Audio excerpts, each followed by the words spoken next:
Уважаемые коллеги, дорогие наши студенты, добрый день. Мы начинаем, время уже 12 часов, и по программе конференции мы сегодня начинаем международную, можно сказать, русско-белорусскую конференцию научно-практическую «Актуальные проблемы почвенно-альгологических исследований». Мне очень приятно приветствовать здесь всех наших гостей, которые присутствуют очно. Это, допустим, Ирина Евгеньевна Дубовик, она профессор Башкирского государственного университета. Это Лира Альбертовна Гайсина, которая является сомодератором, и я ей потом передам слово, она будет вести дальше наше мероприятие. Это наши коллеги, которые участвуют удаленно, но хоть они и на огромном от нас расстоянии, но мы чувствуем их тепло, внимание и рады приветствовать Андрея Анатольевича Гончарова, директора Института научно-исследовательского из Владивостока, Патову Елену Николаевну, город Сыктывкар, Бачуру Юлию Михайловну, я вот не вижу, но надеюсь, она с нами тоже.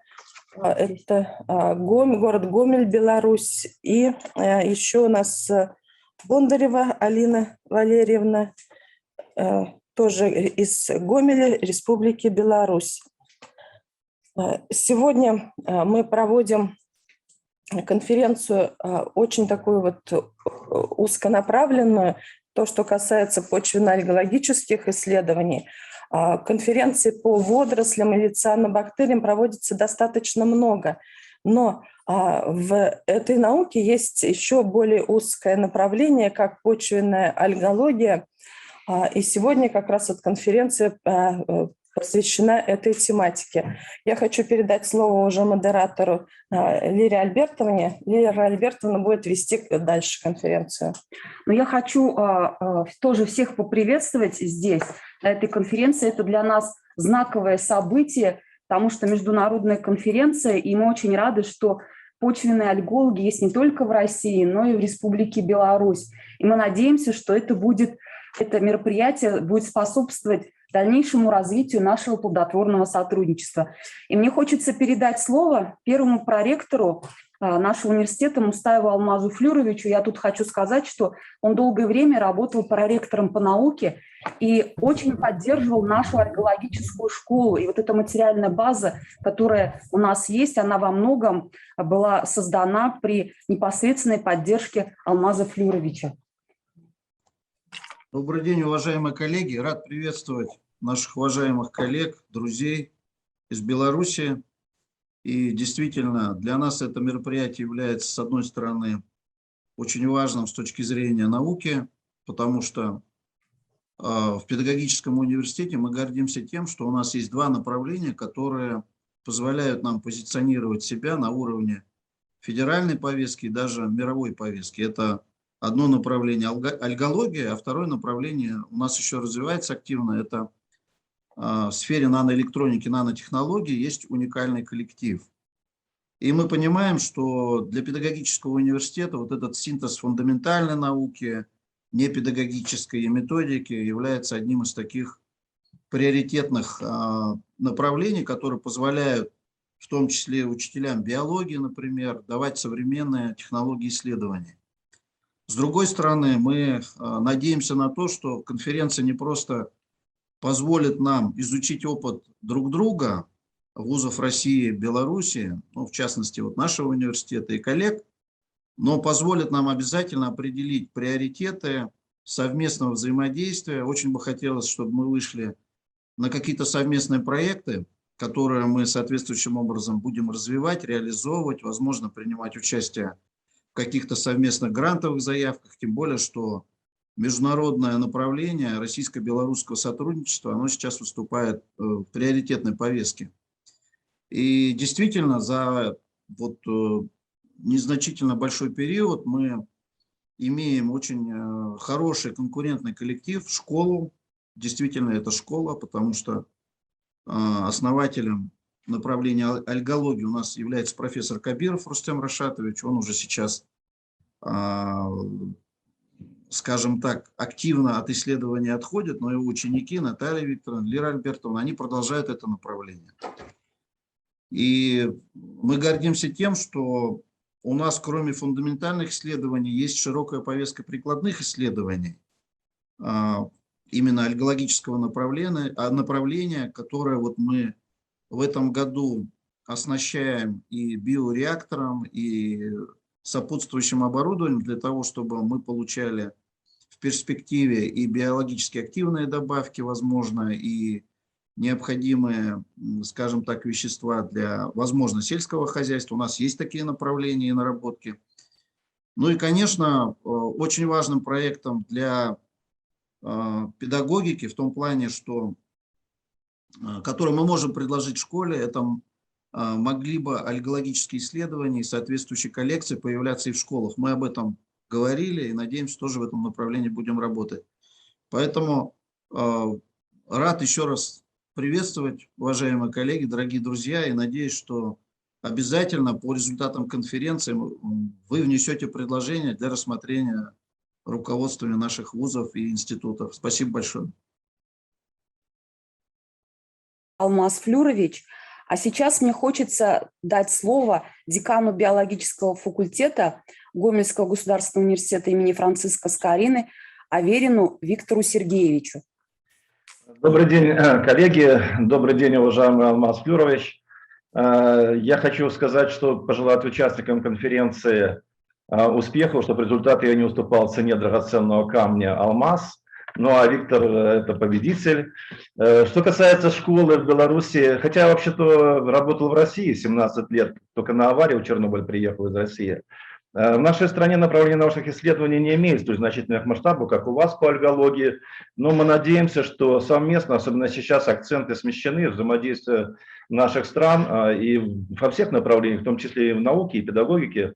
И надеюсь, что результаты вот этих фундаментальных исследований получат практическое направление. И полагаю, что в первую очередь это сельское хозяйство, птицеводство, агрономия, потому что понимаю, что фундаментальная часть у нас очень хорошо развита, практически прикладные аспекты взаимодействия, там, работы с аграриями, имеется в виду там зоотехния очень великолепно поставлена. Мы применяли после Чернобыля различные препараты в рационе животных и также все касается в агрономии. И это опыт такой взаимодействия с реальной практикой, а особенно наработка. Если уже биореактор у вас есть, наработка этих препаратов, то можно будет рассматривать вопросы как бы распределения, как бы говорят, диспред по-английски, задач. Кто-то работает глубоко на генетическом уровне, а кто-то где-то рассматривает прикладные аспекты. Хотел бы, чтобы мы также плотно начали взаимодействовать через подготовку совместных публикаций. Ну, естественно, это в рамках совместных проектов. То есть подача совместных проектов и, естественно, высокорейтинговые журналы, публикации тоже немаловажно. И я хотел бы сказать, чтобы нам нужно сохранять и развивать эти контакты. Я как декан готов поддерживать это направление. И у нас все-таки и лаборатория также организована генетических исследований. Буквально недавно мы получили достаточно хорошее оборудование, установили и организовали ее по всем современным требованиям. Я думаю, что важно нам сохранить вот эти контакты. И не только через конференции, но а проводить рабочие семинары, дискуссии. И я еще раз хочу сказать, Алмаз Флюрович, очень полностью с вами согласен, что необходимости расширять, а не точечно вот эти наши контакты должны быть, а более углубленно. И с позиции подготовки действительно совместных проектов, сейчас мы можем их совместно подавать, и в общем в дальнейшем это фактически реализация. И я рассматриваю, что любая наука и в России, и в Беларуси смотрит результаты через прикладное направление. Я думаю, что мы можем не только хорошо развивать альгологию с позиции теории, но и с позиции практических применений. Ну и завершая, хотел бы сказать, что я с удовольствием буду слушать эти доклады, хочу расширить свои познания в этом направлении, а также пожелать вам хорошего настроения. Я так знаю, что Уфа собирается праздновать 450-летие свое, и многие уже готовятся к этому празднику. Хотя наш город, конечно, постарше, 879 лет, но, надеюсь, все равно вы молодые, но опытные. И очень рад о том, что еще раз подчеркиваю, что у нас с нашими коллегами из России, с нашей братской страной, которую мы называем нашим, мы будем взаимодействовать и будем развивать наши научные контакты, ну и не только научные контакты, просто нормальные отношения. Желаю всем успеха, хорошего настроения, всего самого наилучшего. Большое спасибо за добрые пожелания. И сейчас мне хочется дать слово Гончарову Андрею Анатольевичу, члену-корреспонденту РАН, доктору биологических наук, директору Федерального научного центра биоразнообразия наземной биоты Восточной Азии. От себя хочу добавить, что Андрей Анатольевич – это не только выдающийся ученый, он еще прекрасный педагог, и он большой друг нашего университета. Он приезжает к нам в гости, дает мастер-классы нашим учителям, и учителя просто в восторге. Они с таким удовольствием слушают, и такие сложные молекулярно-генетические вещи воспринимаются очень легко. Поэтому мы очень рады и с удовольствием послушаем Андрея Анатольевича.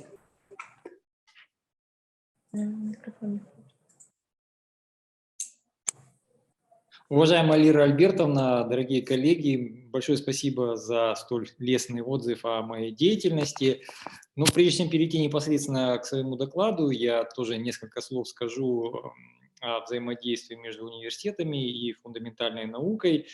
Ну вот Лира Альбертовна совершенно правильно отметила, что с Башкирским педагогическим университетом мы очень тесно взаимодействуем, и проекты у нас есть действующие, поддержанные грантами, и ваши выпускники сейчас у нас находятся в аспирантуре, то есть я считаю, что взаимодействие поставлено на очень высоком уровне.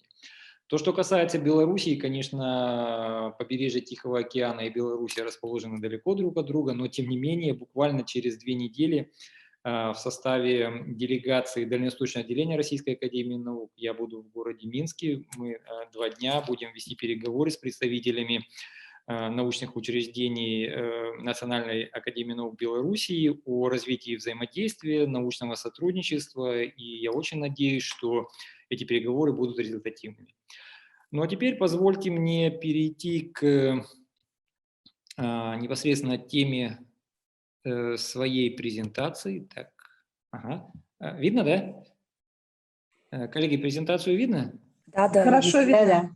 Ага, а вот так вот, наверное, еще лучше, да? Да. Да, все. Итак, коллеги, позвольте мне сделать доклад на тему происхождения и ранней эволюции наземных растений и новые геномные данные. Сегодня наша конференция посвящена почвенным водорослям, и почвенные водоросли сыграли как раз ключевую роль в появлении наземных растений. Так уж получилось, что на протяжении большей части своей научной карьеры я занимался изучением разнообразия, филогении. Есть такая группа конъюгаты. Они не совсем водные, все-таки в воде живут, но некоторые представители встречаются в почве. И так уж получилось, что вот, относительно недавно, буквально на протяжении последних 10 на протяжении последних 10 лет была установлена роль этих водорослей в появлении наземных растений. И об этом я как раз сейчас расскажу. Итак, к моему докладу. Зеленые водоросли и наземные растения, они слагают одну из основных групп фотосинтетических эукариот. Это царство виридипланта, или оно имеет еще другие названия: хлоробиота, хлоробионта и так далее. Их клеточная стенка состоит в основном из целлюлозы, хлоропласты окружены двойной мембраной, тилакоиды находятся в гранах, и они содержат хлорофилл А и Б, который является результатом первичного эндосимбиоза. Зеленые водоросли, они обитают как в водных, так и в почвенных экотопах. И на ранних этапах эволюции жизни играли исключительно важную роль в биосфере, буквально на протяжении сотен миллионов лет. И именно колонизация суши зелеными водорослями привела к появлению наземных растений, и это событие стало ключевым в эволюции планеты, поскольку именно наземные водоросли, вышедшие на сушу, и наземные растения создали условия для возникновения наземных экосистем. Таким образом, реконструкция истории происхождения и эволюции наземных растений и их связь с водорослевыми предшественниками является фундаментальной задачей молекулярной генетики растений, поскольку позволяет ответить на несколько ключевых вопросов. В первую очередь, это какая именно группа водорослей является предком наземных растений, какие биологические особенности этих предков обеспечили выход растений на Землю и за счет чего у первых растительных наземных обитателей появилась устойчивость к высыханию, высокому уровню солнечной радиации и прочим стрессорам. Во второй половине 20 века были установлены две дивергентные линии зеленых водорослей. Это, собственно говоря, зеленые водоросли или хлорофиты, которые насчитывают порядка 10 тысяч видов, и гетерогенная, относительно небольшая группа стриптофитных или хорофитовых водорослей, являющихся более близкими к наземным растениям, поскольку они вместе с наземными растениями имеют ряд общих признаков. Это деление с помощью фрагмопласта, плазмодесматы, морфология целлюлозно-синтазных комплексов, ультраструктура жгутикового аппарата, гаммный половой процесс и некоторые другие. Было установлено, что эти признаки появились у стриптофитных водорослей уже после дивергенции из хлорофита, и это произошло порядка 725 или миллиарда 200 миллионов лет назад. Отдел стриптофита слагается 6 преимущественно маловидовыми классами водорослей. Это мезостигматофиция, хлорокибофиция, клепсформидиофиция, зигнематофиция, хорофиция и колехетофиция и более чем полумиллионом видов наземных растений. Ну, вот эти картинки иллюстрируют взаимоотношения между зелеными и стриптофитными водорослями. Здесь вот, я надеюсь, вы видите с левой стороны, это показано разнообразие, собственно, хлорофита, а здесь с правой стороны разнообразие и филогенетические отношения в группе стриптофитных зеленых водорослей. И вот здесь вот в верхней части этого рисунка достаточно корректно показано, что 3 группы – это харовые водоросли, конъюгаты и колехитовые водоросли. Ну, они выходят из одной точки, и вроде бы как они являются, кто-то из них является предком наземных растений. И действительно, на протяжении последних 20 лет практически каждая из этих групп рассматривалась в качестве ближайшего предка наземных растений. Но многие из вас еще из курса, наверное, ботаники даже школьной помнят, что харовые водоросли, вот здесь вот показано, это наземные растения и харовые водоросли, что харовые водоросли всегда рассматривались как ближайший предок наземных растений в силу того, что они по своему внешнему виду, по морфологии напоминают наземные растения, то есть у них такой большой талом, разветвленные, а у них веточки, и они достаточно крупные, половой процесс у них также близок к наземным растениям. Также колеохетовые, более просто устроенные, но тем не менее более продвинутые с конъюгатами, также рассматривались в качестве предка наземных растений. Ну и, что всем казалось менее вероятно, это конъюгаты, тут они как зигнематалис, также выступали в роли возможного предка наземных растений. Ну и иногда совместно колеохетовые и конъюгаты рассматривались предками. Окончательный ответ на этот вопрос был получен в 2014 году, когда коллектив авторов с помощью очень большого набора данных, там, по-моему, порядка сотни генов использовали в своих филогенетических анализах, они показали, что конъюгаты являются предком, ближайшим родственником, вот здесь они, да, вот здесь ближайшим родственником наземных растений. То есть вот здесь, ну, с высокой достоверностью вот эта общая ветвь поддержана, и здесь как раз вот эта ветвь отделяет наземные растения и конъюгаты от всех остальных стриптофитных водорослей. И еще здесь вот тоже в основании красная стрелочка, которая показывает один из представителей конъюгат, а именно спиротения минимум, как ни странно, располагается в основании древа стриптофитных водорослей, и мне лично очень приятен этот результат, потому что за 10 лет до этой большой публикации я со своим соавтором Мелконяном еще в 2004 году мы показали, что вот спиротения минима на самом деле очень далека от конъюгат, хотя, безусловно, она является конъюгатной водорослью, поскольку у нее половой процесс в форме конъюгации. Ну вот этот слайд показывает вам морфологию базальных групп древа стрептофита. Здесь находится единственная жгутиковая стрептофитная водоросль, это мезостигма вирида, у нее вот такой 2 жгутика имеется на теле, вот она. Это хлорокибус атмофитикус, который очень просто устроен в виде таких небольших пакетов безжгутиковых, и спиротения конденсата. Вот она, название спиротения получила за счет своего спирального хлоропласта. Еще раз повторю, что половой процесс у спиротении исключительно в виде конъюгации, то есть слияния гамет, не имеющих ни жгутиков, ни следов жгутикового аппарата, и сама спиротения не имеет следов жгутикового аппарата на протяжении жизненного цикла. С чего начиналась наша работа? Нами были получены последовательности полных ядерных хлоропластного аперонов, это достаточно большой набор данных, порядка 10 тысяч нуклеотидов, и анализ этого набора данных показал, что конъюгаты являются ближайшими родственниками наземных растений. Но в составе конъюгат мезотениум и спиротения мусцикола располагались в основании древа конъюгат, и таким образом получалось, что спиротения, но здесь она уже названа спироглоя, поскольку мы переименовали этот род, что она является базальной эуконъюгат, и таким образом она является ближайшим родственником к наземных растений, для наземных растений, ну и также мезотениум эндохирианум.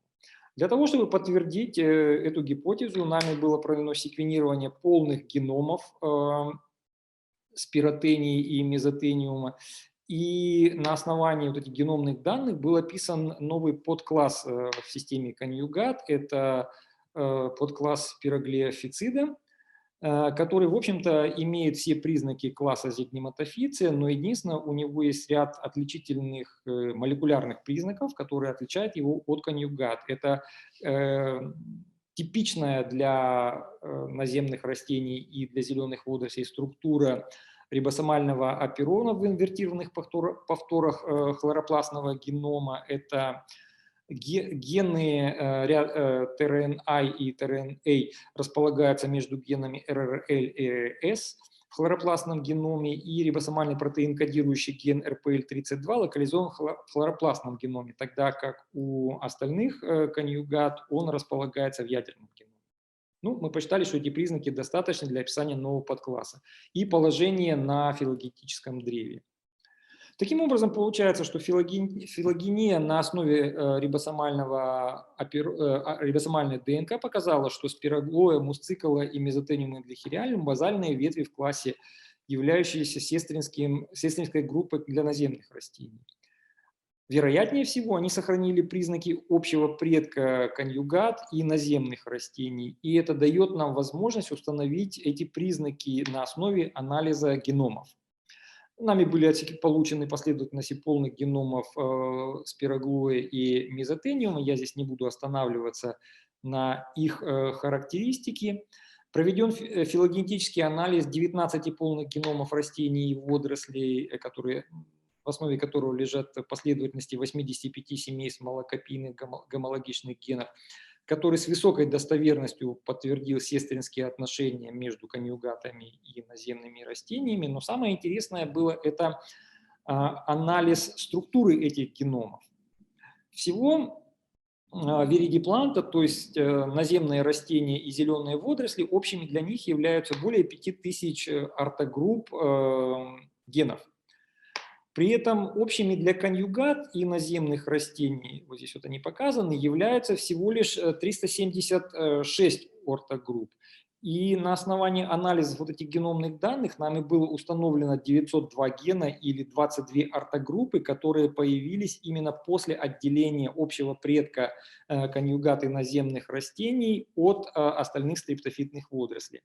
Нами были установлены группы генов, которые, так сказать, возникли у общего предка наземных растений и конъюгат, и также группы генов, группы генов, в которых произошла экспансия, то есть увеличение числа копий и их функций у общего предка конъюгат и наземных растений. Но если кратко, то группы, которые появились у общего предка, это значит гены, обеспечивающие устойчивость к биотическим и абиотическим стрессам, это гены транскрипционных факторов, сигнальные системы, биосинтез и трансформации компонентов клеточной стенки, что, ну, в общем-то, объясняет появление признаков, которые позволили водорослям, обитающим в водной среде, выйти на сушу. И те группы, которые прошли экспансию общего предка и конъюгат, это тоже транскрипционные факторы, это гены, регулирующие экспрессию, и гены рецепторов и сигнальных компонентов сигнальных систем. И также нами были обнаружены некоторые группы генов, которые были утрачены предком конъюгат. Это гены, обеспечивающие структуру и функционирование жгутиков и базальных тел, что объясняет отсутствие этих структур у конъюгат, гены врожденного иммунитета и белок, обеспечивающий устойчивость к патогенам. Но, наверное, одной из основных находок нашего исследования это было обнаружение того факта, что 2 гена из 902 в 22 ортогруппах вероятнее всего не возникли заново у общего предка, а были перенесены от бактерий к общему предку. Это гены белки рецепторов абсцизовой кислоты, обеспечивающие устойчивость к патогенам. И каким образом это было установлено? Вот здесь вот показаны 2 филогенетических древа, именно генов, не филогенетических. Здесь вот в этой части древа расположены гены, которые характерны для почвенных бактерий, а здесь гены, которые находятся у общего предка, и ничего промежуточного между ними. То есть это с высокой степенью вероятности говорит о том, что эти гены были перенесены в геном предка от бактерий. И здесь примерно такая же история, то есть гены встречаются только у бактерий, только у конъюгат и только у наземных растений. Фактически это первый достоверно известный признак такого столь дальнего переноса. И опять-таки его можно относительно легко объяснить условиями обитания, поскольку вероятнее всего общий предок конъюгат и наземных растений обитал в таких влажных, увлажненных почвенных условиях, где он находился в тесном физическом контакте вместе с водорослью, и, ну, пока еще неизвестными нам способами вот произошел перенос этого гена. Таким образом, если суммировать результаты нашего исследования, можно сказать, что секвенирование полных геномов конъюгат спироглоя, мусцикла и мезотониум эндлихериалум выявило новый подкласс спироглеофицида в составе конъюгат. Установлено, что многие гены и генные семейства, играющие важную роль в биологии наземных растений, появились у общего предка, общего с конъюгатами предка, и по косвенным признакам мы можем заключить, что этот общий предок обитал в субаэральных наземных условиях и получил новые гены от почвенных бактерий в результате горизонтального переноса генов. И в дальнейшем эти гены сыграли важную роль в последующей эволюции и диверсификации наземных растений, поскольку они начали регулировать процессы роста и развития, защиты от биотических и абиотических стрессов и также симбиотические взаимодействия. Ну, я должен поблагодарить моего соавтора основного, это профессора Милконяна, и также различные грантовые агентства, которые финансово обеспечивали наши исследования. Ну и поблагодарить вас за внимание. Спасибо. Интересный доклад. Есть вопросы к Андрею Анатольевичу? У меня есть вопрос. Да, пожалуйста. Андрей Анатольевич, можно такой простой вопрос? А из каких мест обитания вы выявили вот эти 2 ну, вида, которые, возможно, являются предшественниками, и насколько часто они встречаются в среде? Ну, оба этих вида являются достаточно редкими.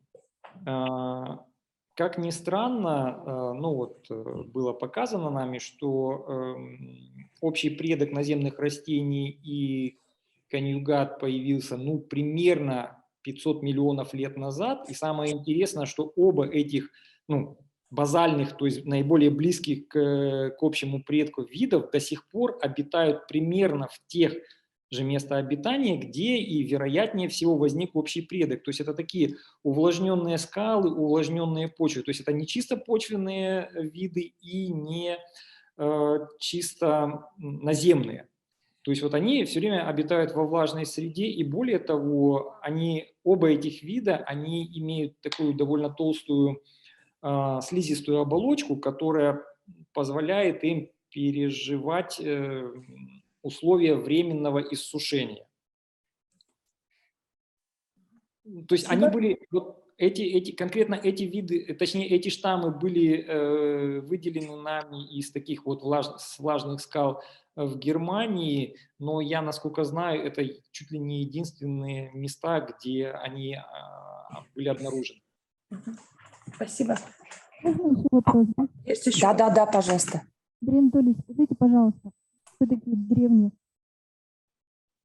конкретные виды два, и такие это спектр родов данной группы, которые... Плохо слышно. Да, к сожалению, я не расслышал ваш вопрос, вы не могли бы повторить? Все-таки это спектр родов древних, или все-таки конкретные два вида, вот, которые вы приводите, стали предками? То есть вот как тогда относительно других групп таксономических, харовые там и так далее? Я думаю, что это конкретные два вида в составе конъюгат. Потому что вот эта спиротения, ну, бывшая, она раньше называлась спиротения, мы ее выделили в новый род спироглоя, и мезотениум индлихерианум, он также далек от остальных мезотениумов. То есть это, ну, на данный момент роды представлены, ну, мезотениум, правда, не переописан еще пока как новый род, но это виды, которые далеки от остальных представителей своих родов, это монотипические роды, я считаю. Понятно. Скажите, пожалуйста, может ли быть все-таки не вот гены, которые переносят, например, ну, харовые водоросли, то есть они не могли, вот, то есть, ну, такое не монофилетическое происхождение, а поли, то есть вот при внесении генов не только конъюгат, но еще, скажем, других групп, то есть вот перенос такой, для того, чтобы формировались выше. Нет, потому что здесь получилось, что харовые водоросли уже существовали. Потом, ну, какой-то, и вряд ли это был множественный случай, вероятнее всего это был, ну, буквально один организм. Вполне возможно, что одна клетка, которая, ну, так сказать, эволюционировала дальше, и потом это, ну, не клетка, ладно, этот вид, этот общий предок, и потом он уже дал начало конъюгатам и наземным растениям. И есть у меня основания полагать, что вот этот вот общий предок наземных растений и конъюгат был очень просто устроен. Вот, ну, я в своем выступлении отмечал, что традиционно считалось, что харовые водоросли являются предком наземных растений, потому что они по своей, ну, по своей комплексной структуре похожи на наземные растения. Но сейчас, в общем-то, мне кажется, что от чего-то сложного, ну, новое сложное возникнуть может с трудом. А вот как раз была очень простая одноклеточная водоросль, очень просто устроенная. И именно от простого может идти усложнение. То есть, вероятно, эта водоросль имела достаточно ограниченный набор генов, достаточно простую морфологию, то есть, ну, что-то близкое там к шарику или к цилиндру, вот как, допустим, спиротения или мезотениум. И мне кажется, что от очень простого возникновения сложного более вероятно. Вот так. И, конечно же, некоторые гены присутствовали и у харовых водорослей, уже присутствовали и у харовых водорослей, были унаследованы общим предком конъюгаты наземных растений. Да, они тоже являются общими, но в то же время мы достаточно убедительно показали, что вот как минимум 900 генов, их нет у харовых, их нет ни у кого из стрептофитных водорослей, только у конъюгат и только у наземных растений. Спасибо. Андрей Анатольевич, скажите, Да? пожалуйста, толчком для изменения, вот микроэволюционным для появления, какие факторы могли послужить? Еще раз, простите, не очень хорошо. Для мутаций, которые вот привели к толчком для изменения вот генетического материала, какие факторы? Радиация, там, повышенный ультрафиолет, вот что явилось таким как бы движущим вот этого эволюционного? Ну, конечно, конкретный фактор определить практически невозможно сейчас, хотя, может быть, когда-нибудь, когда по мере развития методов анализа геномных и генетических данных мы все-таки сможем хотя бы косвенно это определить. Но вы совершенно правы. Я думаю, во-первых, вспомните, что когда водоросли выходили на землю, на земле не было ничего, то есть деревья не создавали тень, может быть, только тени от скал были. И вероятно, постепенное высушивание древних водоемов, однозначно пресноводных, это было не в соленой воде, иссушение пресноводных водоемов привело к тому, что водоросли, когда-то обитавшие в водной среде, которая обладает большой буферностью и защищает клетки от многих воздействий, от радиации, от колебания температур суточных и всего прочего, они оказались в такой, в пограничной полуводной среде, и они оказались экспонированными как раз и к радиации, и к резким суточным колебаниям температур. И, вероятнее всего, именно эти факторы и способствовали, скажем так, процессу мутагенеза, перестройкам геномов, появлением каких-то новых генов, удвоением генов, и там один ген сохранял за собой функцию, которая ему была присуща, другой принимал на себя новую функцию и так далее и тому подобное. Я думаю, что это факторы среды, температура, радиация однозначно способствовали. Можно еще один вопрос? Скажите, пожалуйста, спироглёя – это хаплоидный или диплоидный организм? Еще раз? Спироглёя, этот вид. Спироглоя. Я сейчас не готов вам ответить на этот вопрос. Я точно знаю, что у нее произошло утроение генома, но это не говорит о плоидности. Спасибо огромное, очень интересно. Большое спасибо за ваши вопросы и за интерес к докладу. Да, большое спасибо, Андрей Анатольевич. Сейчас слово предоставляется... У меня вопрос есть, Виктор Олегович. Да, конечно. Is it possible? Возможно? Да. Андрей Анатольевич, у меня два таких вопроса к вам. Первый, достаточно слышно, наверное, да? Да. Первый вопрос касается, вы сказали, что на площадке в Германии обнаружили данные водоросли. Это что значит? Такая специфика во всем мире, что их нигде больше нету, только на скалах в Германии? Или это просто денег не хватило по гранту обследовать территорию России? Потому что это очень интересно, что на какой-то небольшой площадке, только в Германии, имеется такая водоросль, а нигде более не имеется. Это у меня тоже так наши работы по лишайникам тоже посмотрели, говорит, в одном месте, а в другом не нашли. Другой просто не съездили. Но это первый вопрос, касается, почему это только данная площадка. И второй вопрос, вот вы будете у нас в Беларуси в Академии наук, вы знаете, что у нас, конечно, хорошо фундаментальное исследование, но каждый у нас отчет требует прикладные вещи. Не могли бы вы где-то оконтурить, какой может быть выход где-то в специфике вот этих исследований через прикладной аспект? Чуть-чуть хотя бы. Куда нам дальше думать с этой фундаментальной генетикой и фундаментальными исследованиями? Спасибо большое. Я начну с первого вашего вопроса. Вы знаете, основная сложность поиска каких-то специфических почвенных водорослей заключается в том, что мы ищем вслепую. То есть единственное, мы предполагаем, допустим, характерное место обитания, влажные скалы, мы можем искать только по местообитанию, потому что когда мы отбираем пробы, мы не видим, что мы берем.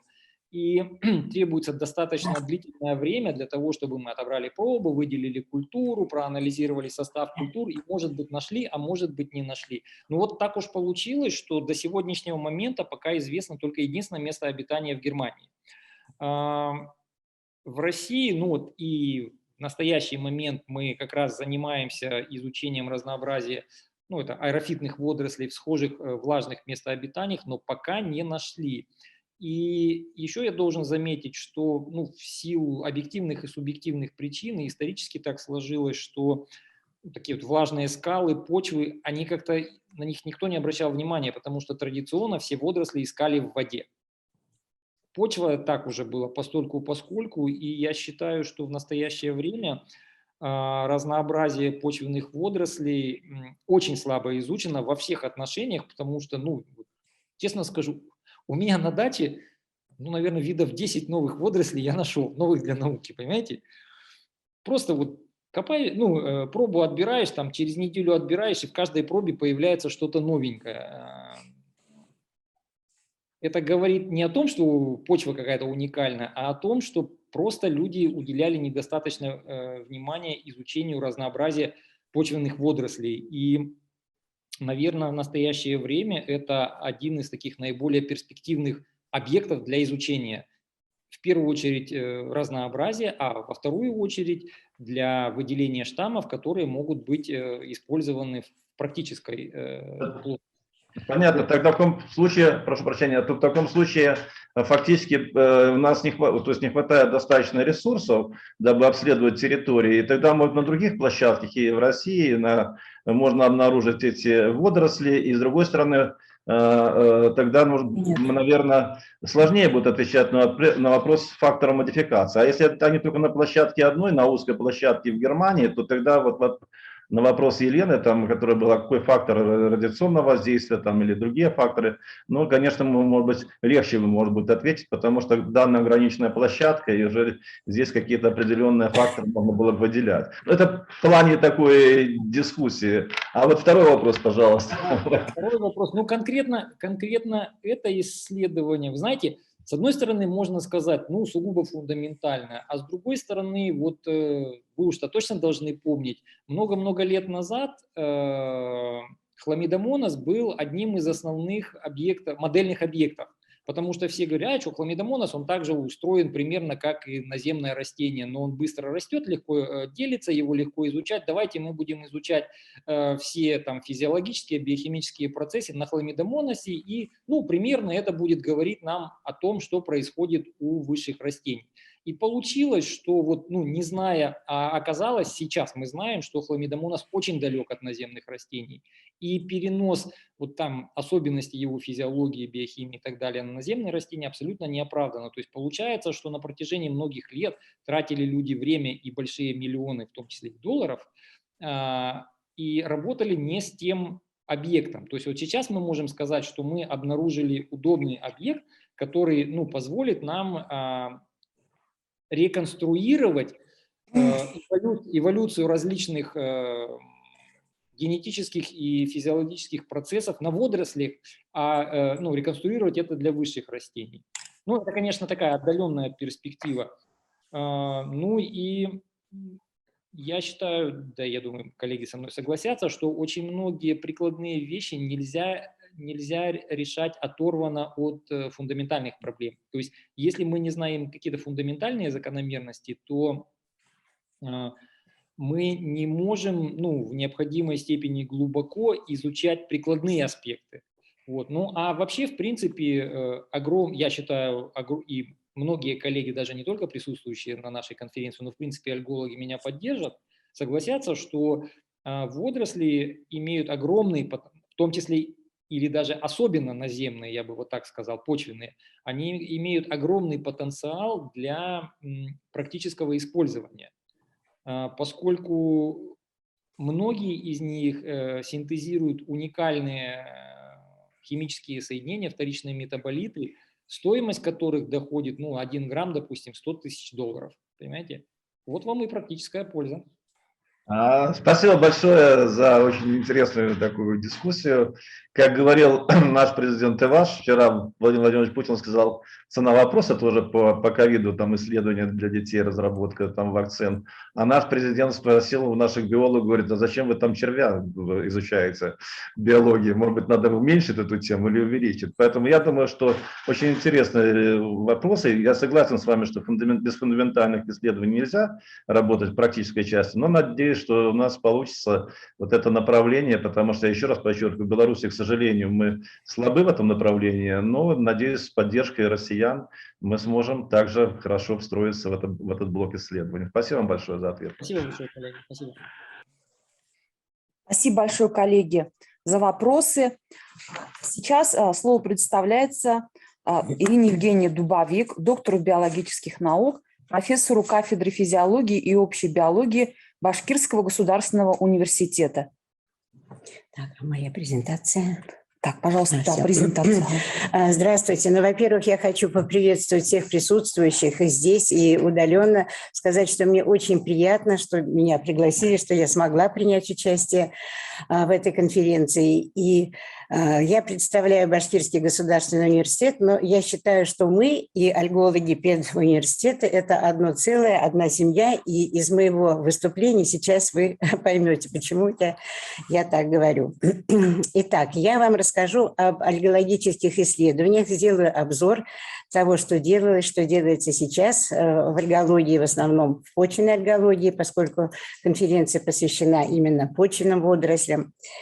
И нужно сказать, что, оказывается, первые сведения о цианобактериях, о водорослях нашей республики были опубликованы еще в 1883 году. Вот не так давно нашли портрет Шелля, который, оказывается, тогда уже определил 181 вид.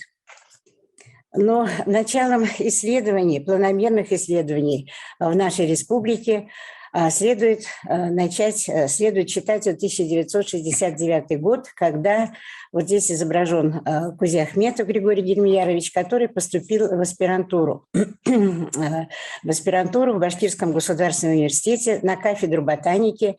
И вот он просто сам захотел изучать почвенные водоросли. До этого никто у нас в республике этим не занимался.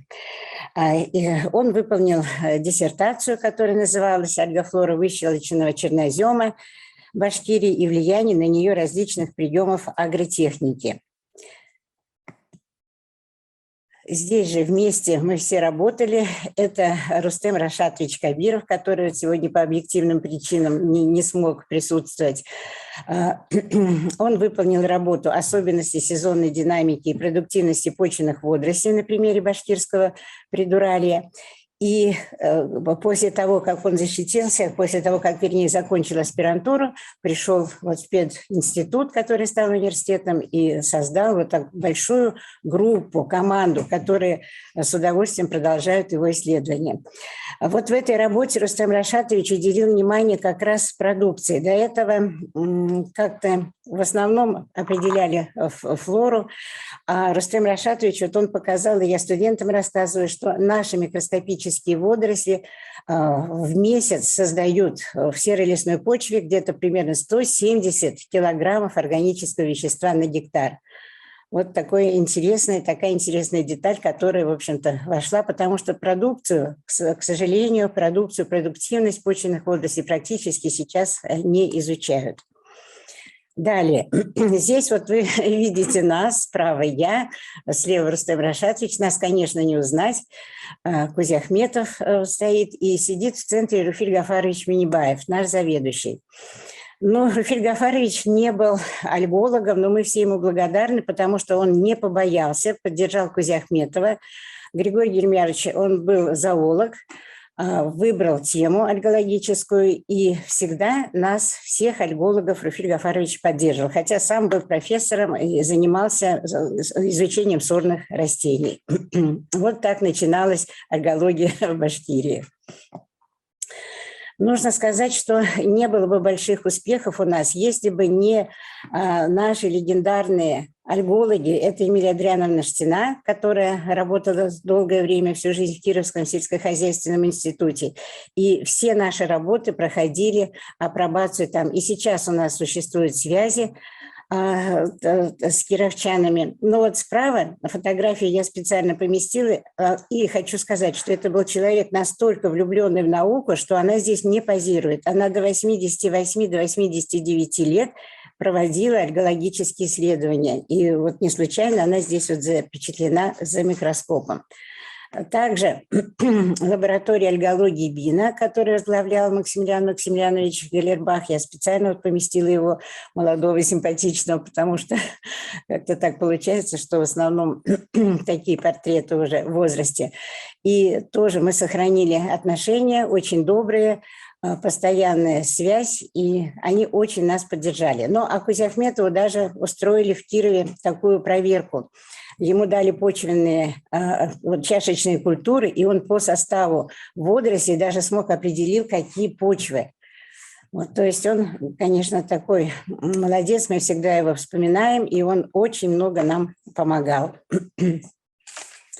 Ну, и с тех пор прошло много времени, нас очень много. И получается так, в основном альгологией занимаемся преподаватели, поэтому мы учитываем еще интерес дипломников, наших аспирантов, поэтому очень много наработано. И хотя в основном мы как бы почвенники были, но у каждого из нас, по-моему, можно найти и работы по водоемам, по другим, по разным субстратам и так далее.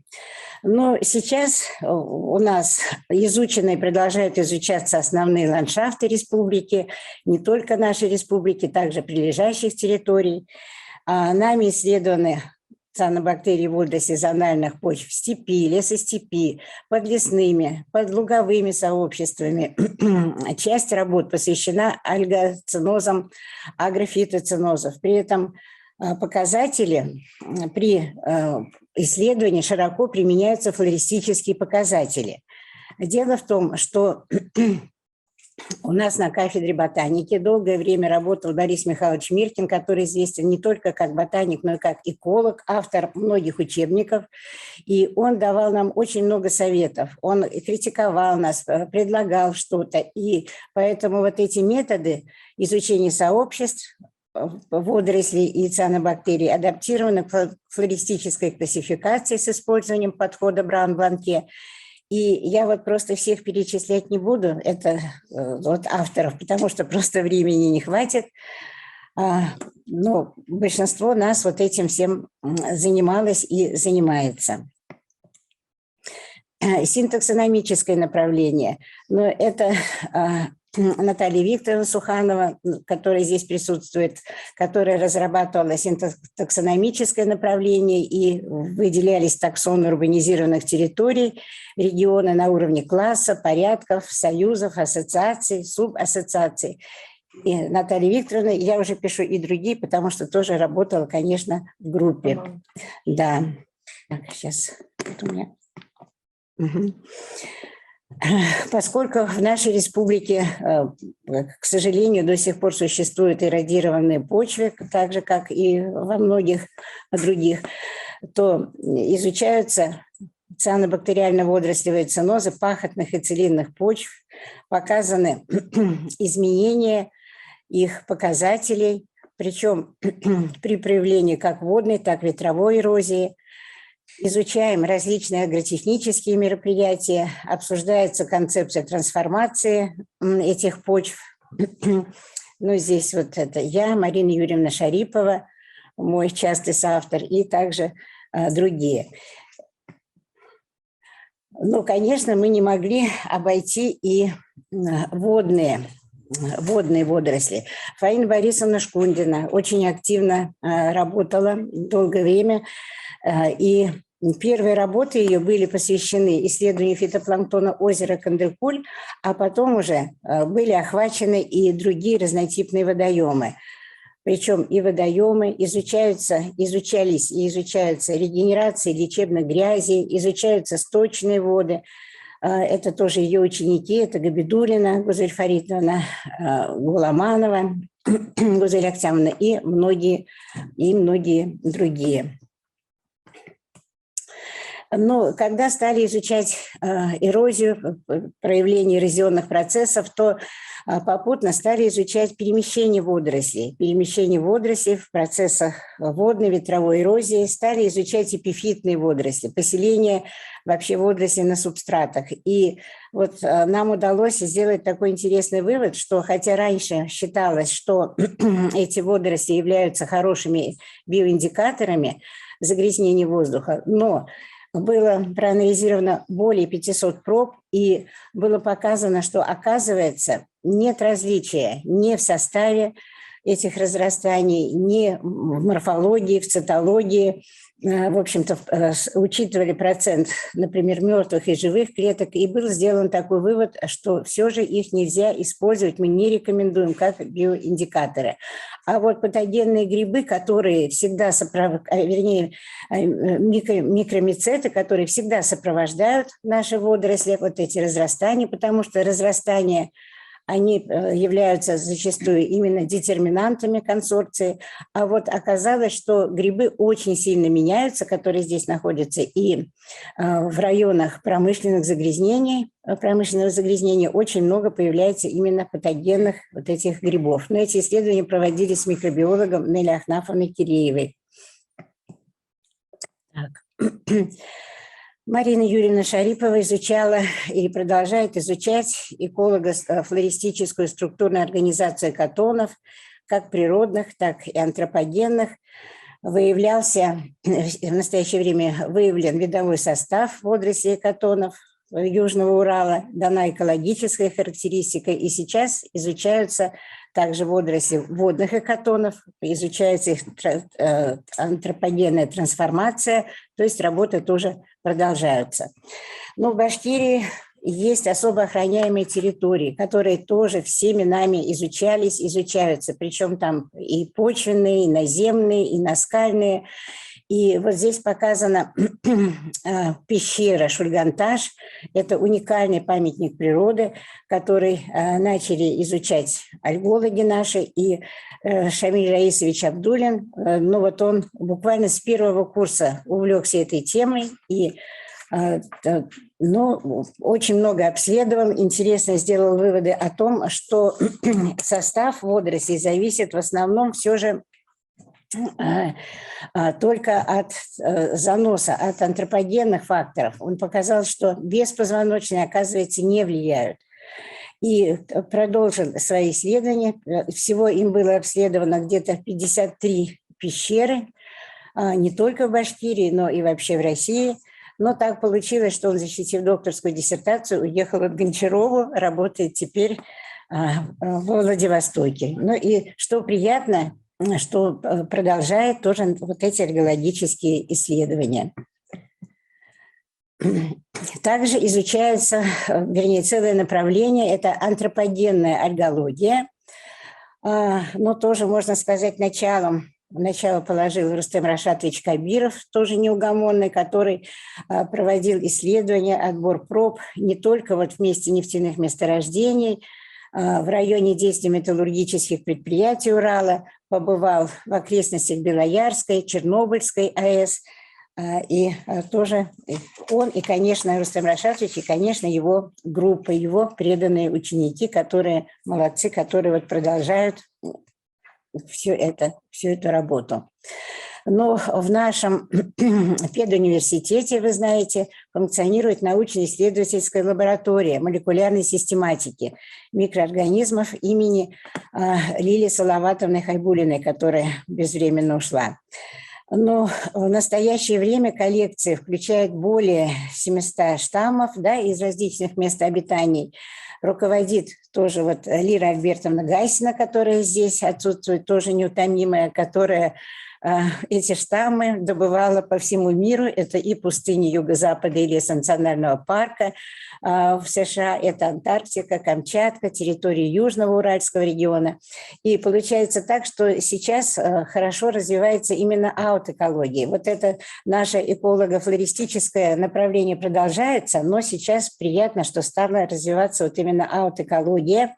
И благодаря тому, что проводится молекулярно-генетическая идентификация выделенных культур и видов, удалось описать новые роды, новые виды, которые есть в настоящее время в коллекции. И в коллекции это род, например, хлоропирула и другие.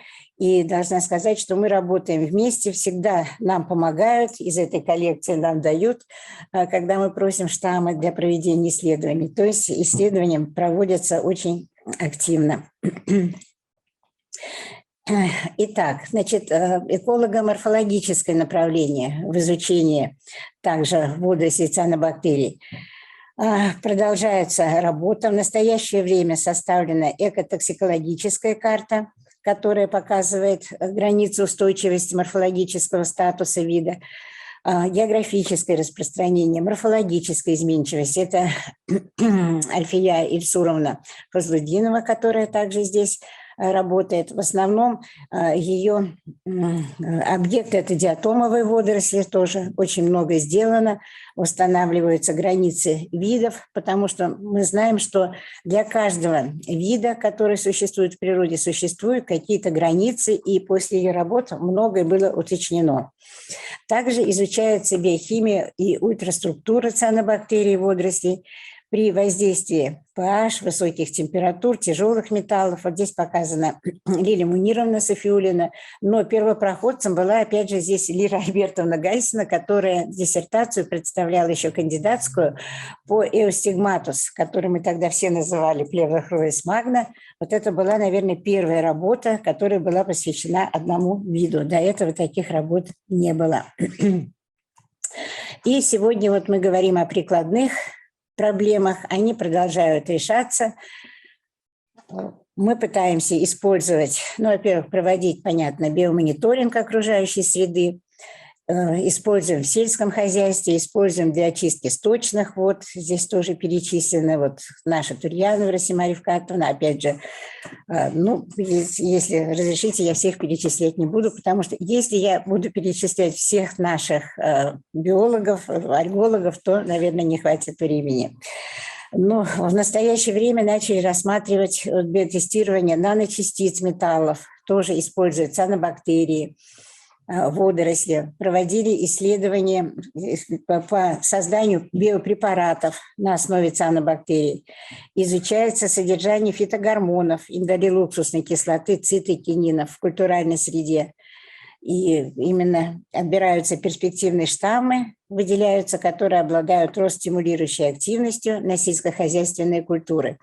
Также изучается роль водорослей и цианобактерий в биокоррозии, потому что они тоже могут принимать участие в биокоррозии стали, из которой делают магистральные трубопроводы. Тоже это все изучается. Так получилось, что вот Григорий Демьянович еще успел собрать. Посмотрите, почти 800 работ до 2001 года. Это было опубликовано альгологами РБ. И сейчас уже вот за эти 20 лет тоже около 1000 работ. И, конечно, они охватывают самые различные аспекты, потому что, еще раз я говорю, что поскольку мы работаем со студентами, мы учитываем их интерес, учитываем их место жительства, где что они могут взять, их интерес. Поэтому очень много всего сделано. Но вот это только некоторые книги, вот, которые я вчера вот так увидела, вот их сфотографировала.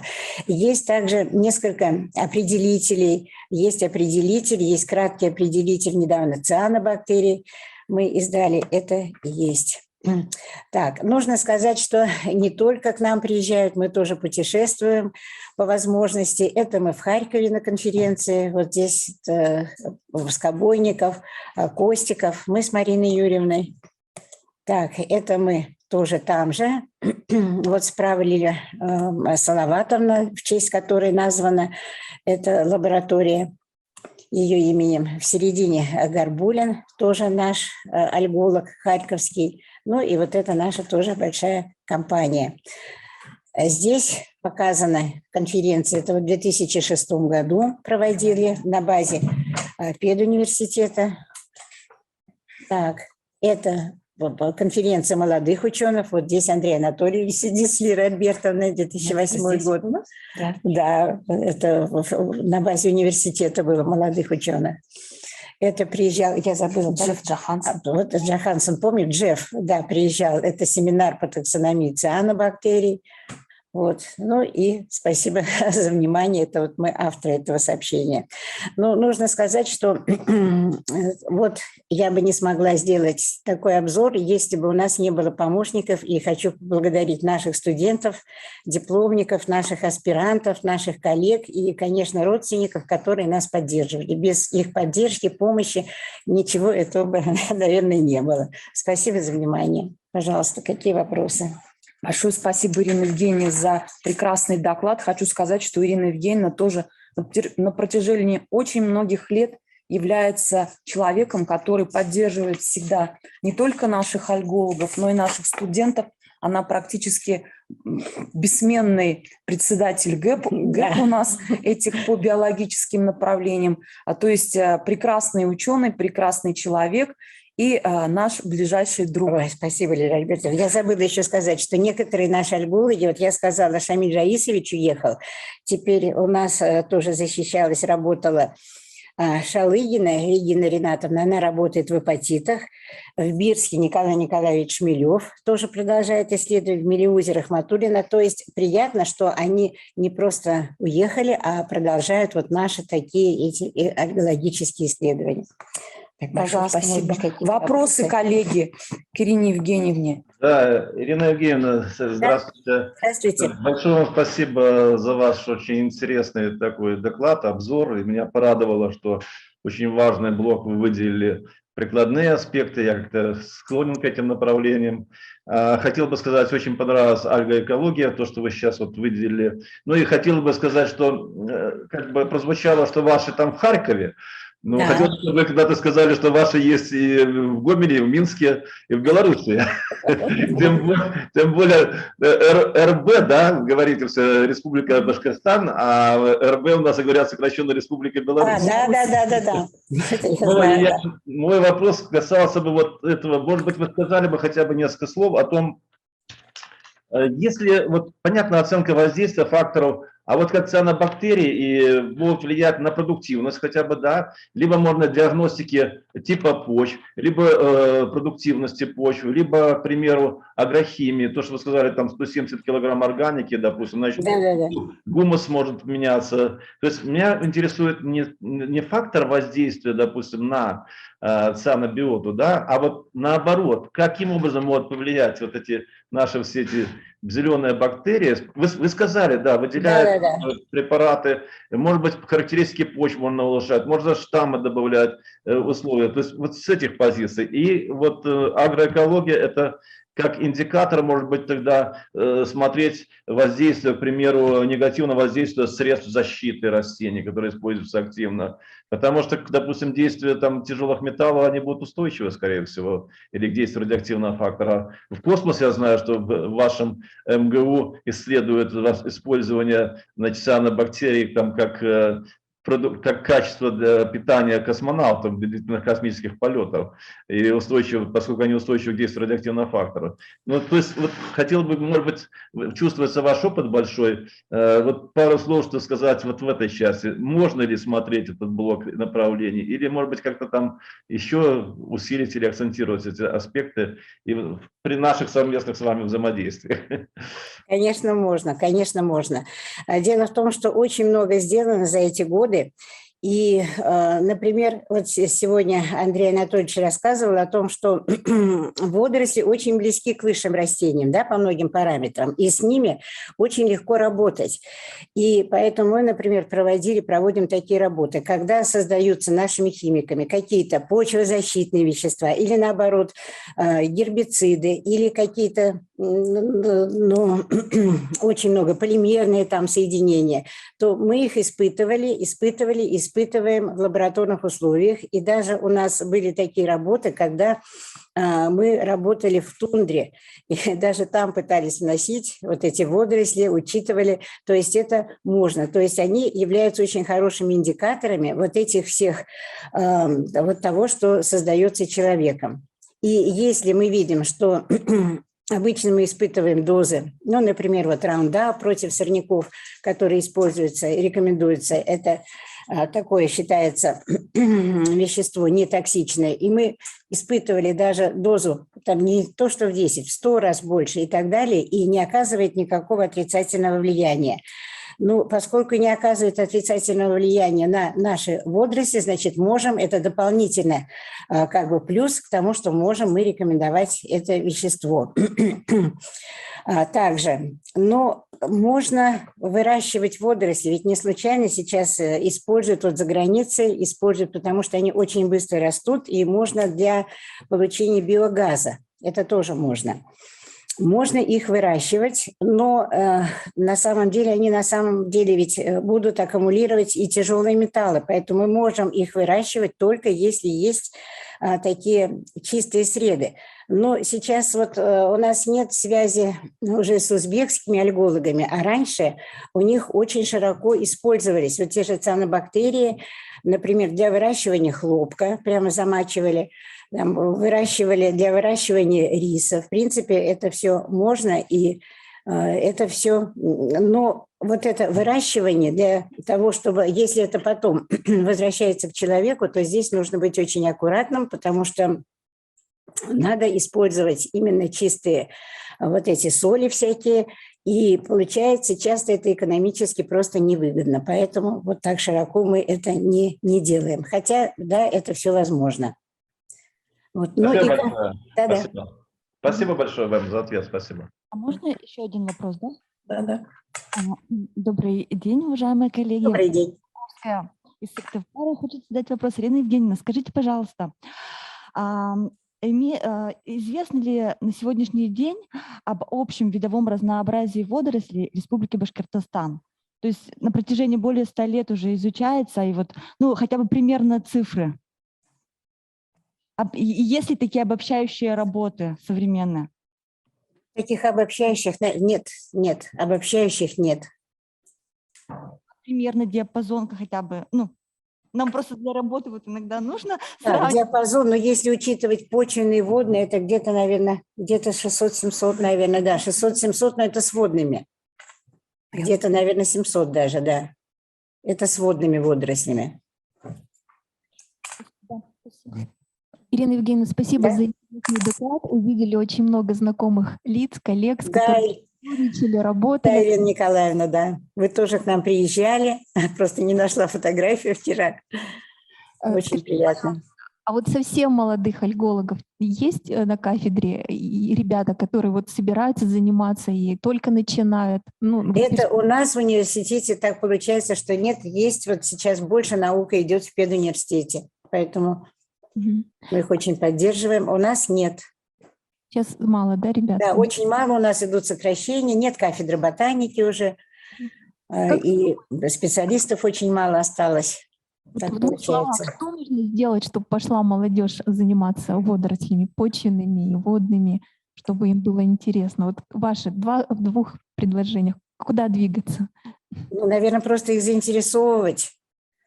Вот. Или это нужен какой-то склад, наверное, ведь не каждый захочет этим заниматься. Шамиль Раисович, он буквально, вот Абдулин, он же буквально на второй день надел халат белый и начал работать. Вот. Буквально со 2-3 сентября. Ну, наверное, больше пропагандировать, рассказывать студентам. Только так. Только так, наверное. Спасибо. У меня пару слов есть еще. Евгения, спасибо вам огромное, потому что вот у вас такого практического плана доклад. Я на первой лекции по ботанике или по курсу альгологии всегда рассказываю про наших ученых, которых вспоминаю по ходу. У меня такой вопрос. Можно материал вашей презентации использовать на лекциях? Конечно, конечно. Потому что у вас собрано все очень И подробно. презентации я и выступления скину, которые есть. Хорошо, спасибо огромное. Это в воспитательных целях. Конечно, это наша же общая У нас задача. Очень много, большая аудитория студентов. Я думаю, что это будет очень Конечно, полезно. я буду рада, если пригодится кому-то. Есть еще вопросы к Ирине Евгеньевне? Ну, если нет вопросов, давайте мы заслушаем нашего следующего докладчика. Это Елена Николаевна Патова, кандидат биологических наук, заведующий группой геоботаники и сравнительной флористики Института биологии КОМИ научного центра УРУРАН из Сыктывкара. Ну вот хочу сказать про Елену Николаевну, что это ведущий специалист по цианобактериям в России. И кроме того, что она ученый хороший, она тоже прекрасный человек, и она всегда помогает нашей научной группе. Мы постоянно вместе работаем, и надеюсь, что наше сотрудничество будет только укрепляться год от года. Спасибо большое, Лера Альбертовна. Меня слышно и видно, да? Да. Сейчас хорошо слышно, отлично. Очень рады принять участие в этой конференции онлайн, увидеть очень много знакомых лиц, коллег. Очень благодарны университету Акмулы, так как у нас долгое сотрудничество, вот как сказала Лера Альбертовна. Мы всегда друг друга поддерживаем, совместно какие-то у нас тоже небольшие проекты есть. И, конечно же, очень приятно, что наш такой творческий союз продолжается многие-многие годы, еще вот с наших юных лет. Мы представляем Институт биологии, город Сыктывкар. У нас академическое учреждение, к сожалению, студентов у нас сейчас очень тоже мало и идут не очень охотно работать. Ну, это, конечно, вот эту проблему потом я предлагала бы обсудить. А сейчас мы хотели бы с Ириной Владимировной Новаковской представить доклад о разнообразии почвенных водорослей северо-востока европейской части России.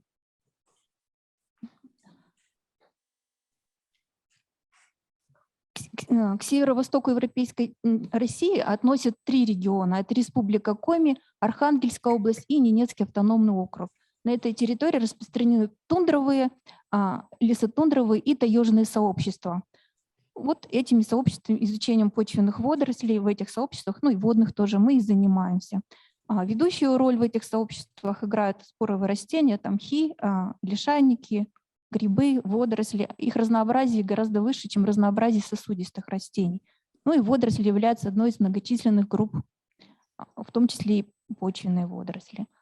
У нас регион, мы любим сотрудничать, и наш руководитель Гетцен Маргарита Васильевна, она собирала всегда очень большие интересные коллективы для изучения этой группы микроорганизмов фототрофных.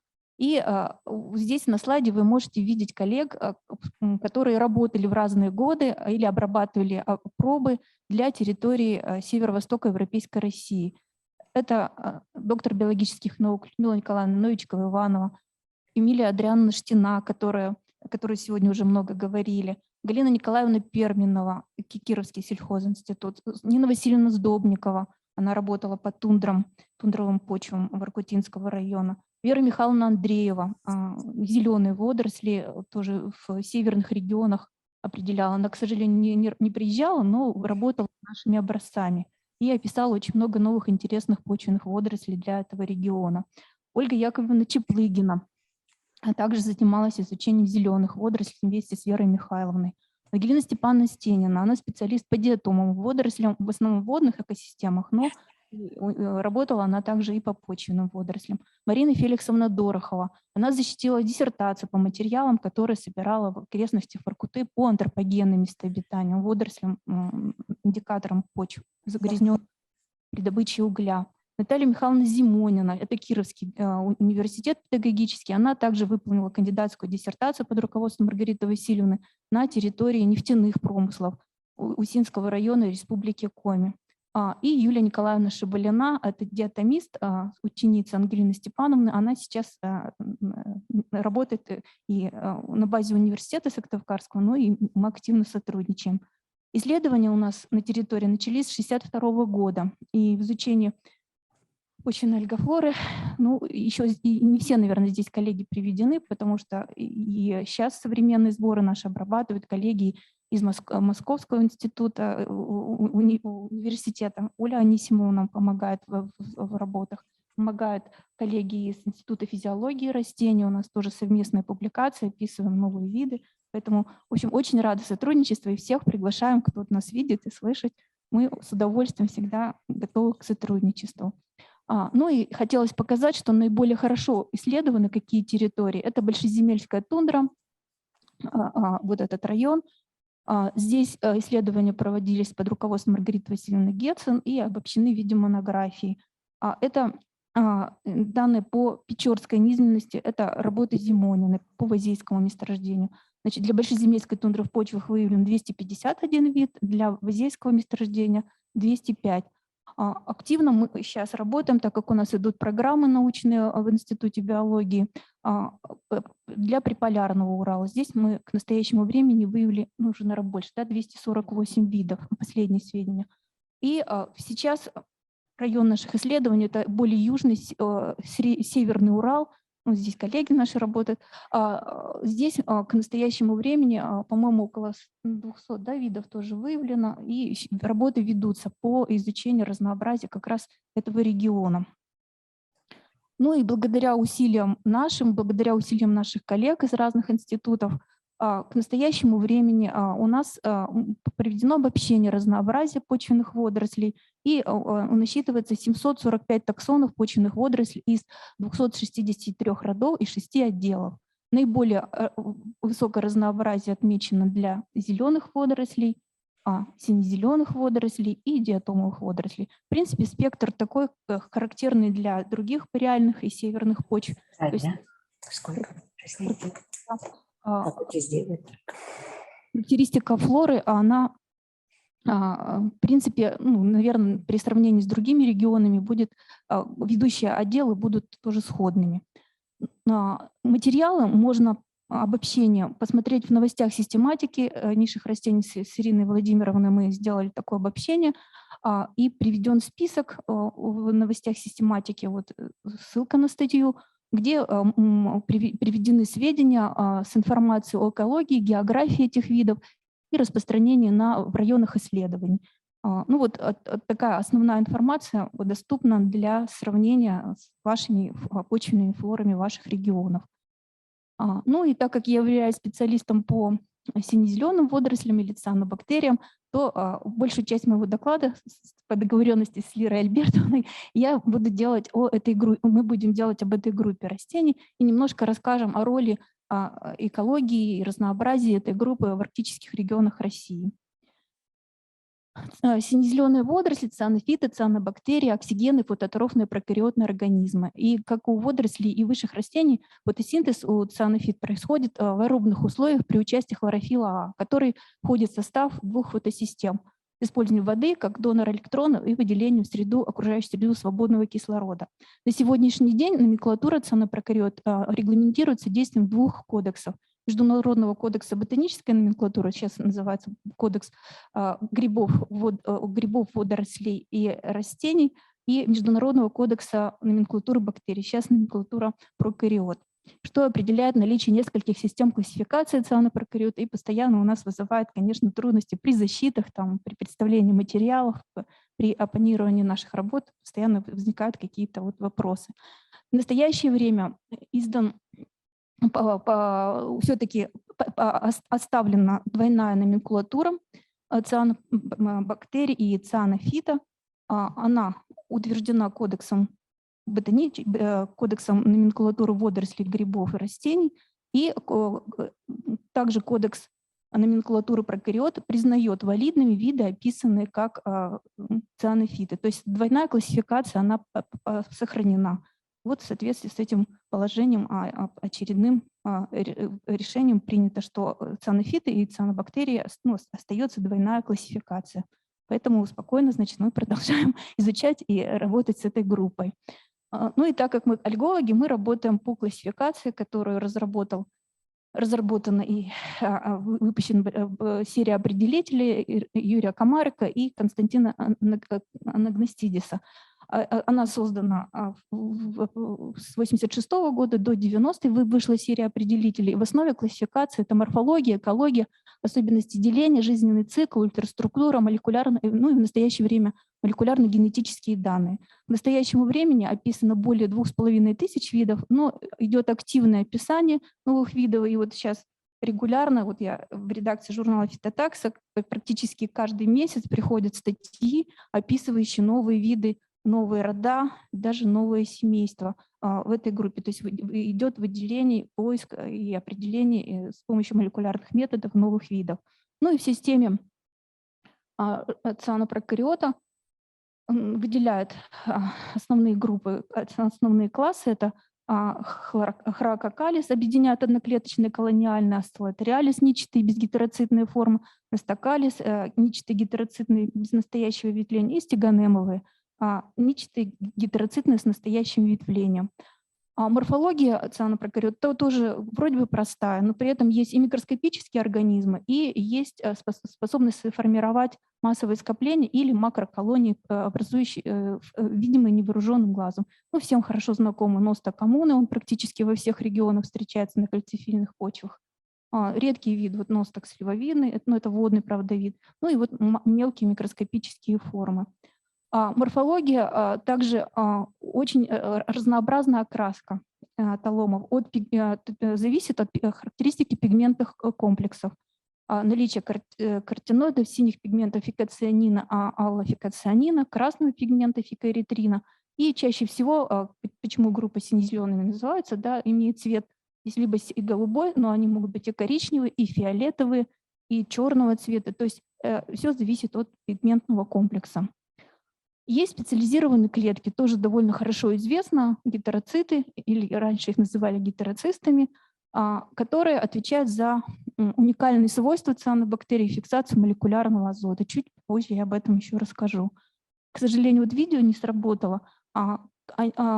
Очень многие группы цианопрокариот или цианофит обладают подвижностью и способны передвигаться в пространстве, перемещаясь там по субстратам или в толще воды.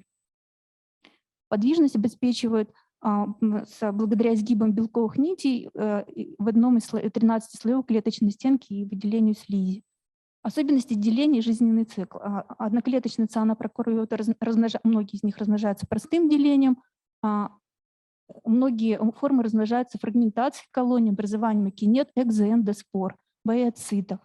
Один из самых распространенных способов размножения – это образование гармогониев. Ну вот здесь вы можете посмотреть жизненный цикл вида родоносток, то есть очень много разных способов размножения данного рода представителей. Акинеты, образующиеся при перенесении неблагоприятных условий. Экзоэндоспоры, ну вот у гомоисифоновых такие особые образуются экзоспоры. И баеоциты – это для плеврокапсовых характерно формирование вот таких специальных клеток для перенесения неблагоприятных условий. Важным диагностическим признаком, который необходимо учитывать, являются некридные клетки. Это один из диагностических признаков при определении осциллаториев, например, в водорослей. И также наличие гармогониев тоже дает, это один из таких основных признаков для выделения на уровне классов у сине-зеленых. Ну, гармогонии – это подвижные фрагменты, которые способствуют как раз распространению сине-зеленых, размножению их, освоению новых мест, новых субстратов. Ну, здесь они приведены как раз на слайде для разных групп сине-зеленых водорослей. Важное значение для систематики имеет и ультраструктура клеток. Сейчас при описании новых видов, это одно из важных требований, нужны ультраструктурные исследования для того, чтобы оценить, к какой группе таксономической относится. То есть может быть париетальное расположение тилакоидов и нерегулярное расположение тилакоидов. Ну, здесь схема приведена на слайде.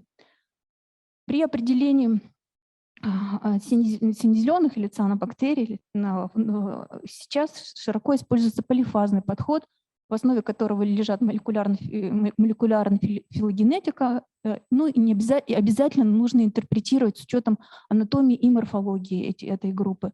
Важно учитывать очень важно учитывать экологические параметры места обитания. Ну и здесь вот приведена такая классификация на уровне классов. Монофилетичные клады выделены вот стрелочками, то есть здесь более-менее понятна ситуация с таксономией, а для остальных сейчас активно ведутся исследования молекулярно-генетические и описываются новые рода, новые группы. По экологии. Ну, и у нас конференция по почвенным водорослям, но, в принципе, сине-зеленки важную роль играют и в водных, и в наземных экосистемах. Причем часто это бывают амфибиальные виды, то есть часть жизни они проводят в воде, часть при высыхании водоемов на поверхности суши. Ну и выделяют. Представлены они во всех экологических группах: в фитопланктоне, в перифитоне и бентосе. Ну, вот здесь можно посмотреть виды, которые вызывают цветение воды, тоже, в общем, они типичны для бореальных водоемов и вызывают цветение воды. Ну, здесь вот группа Долихоспермум, Афонизоминум, Воронихинин и Гелиана. Это еще и токсичные виды.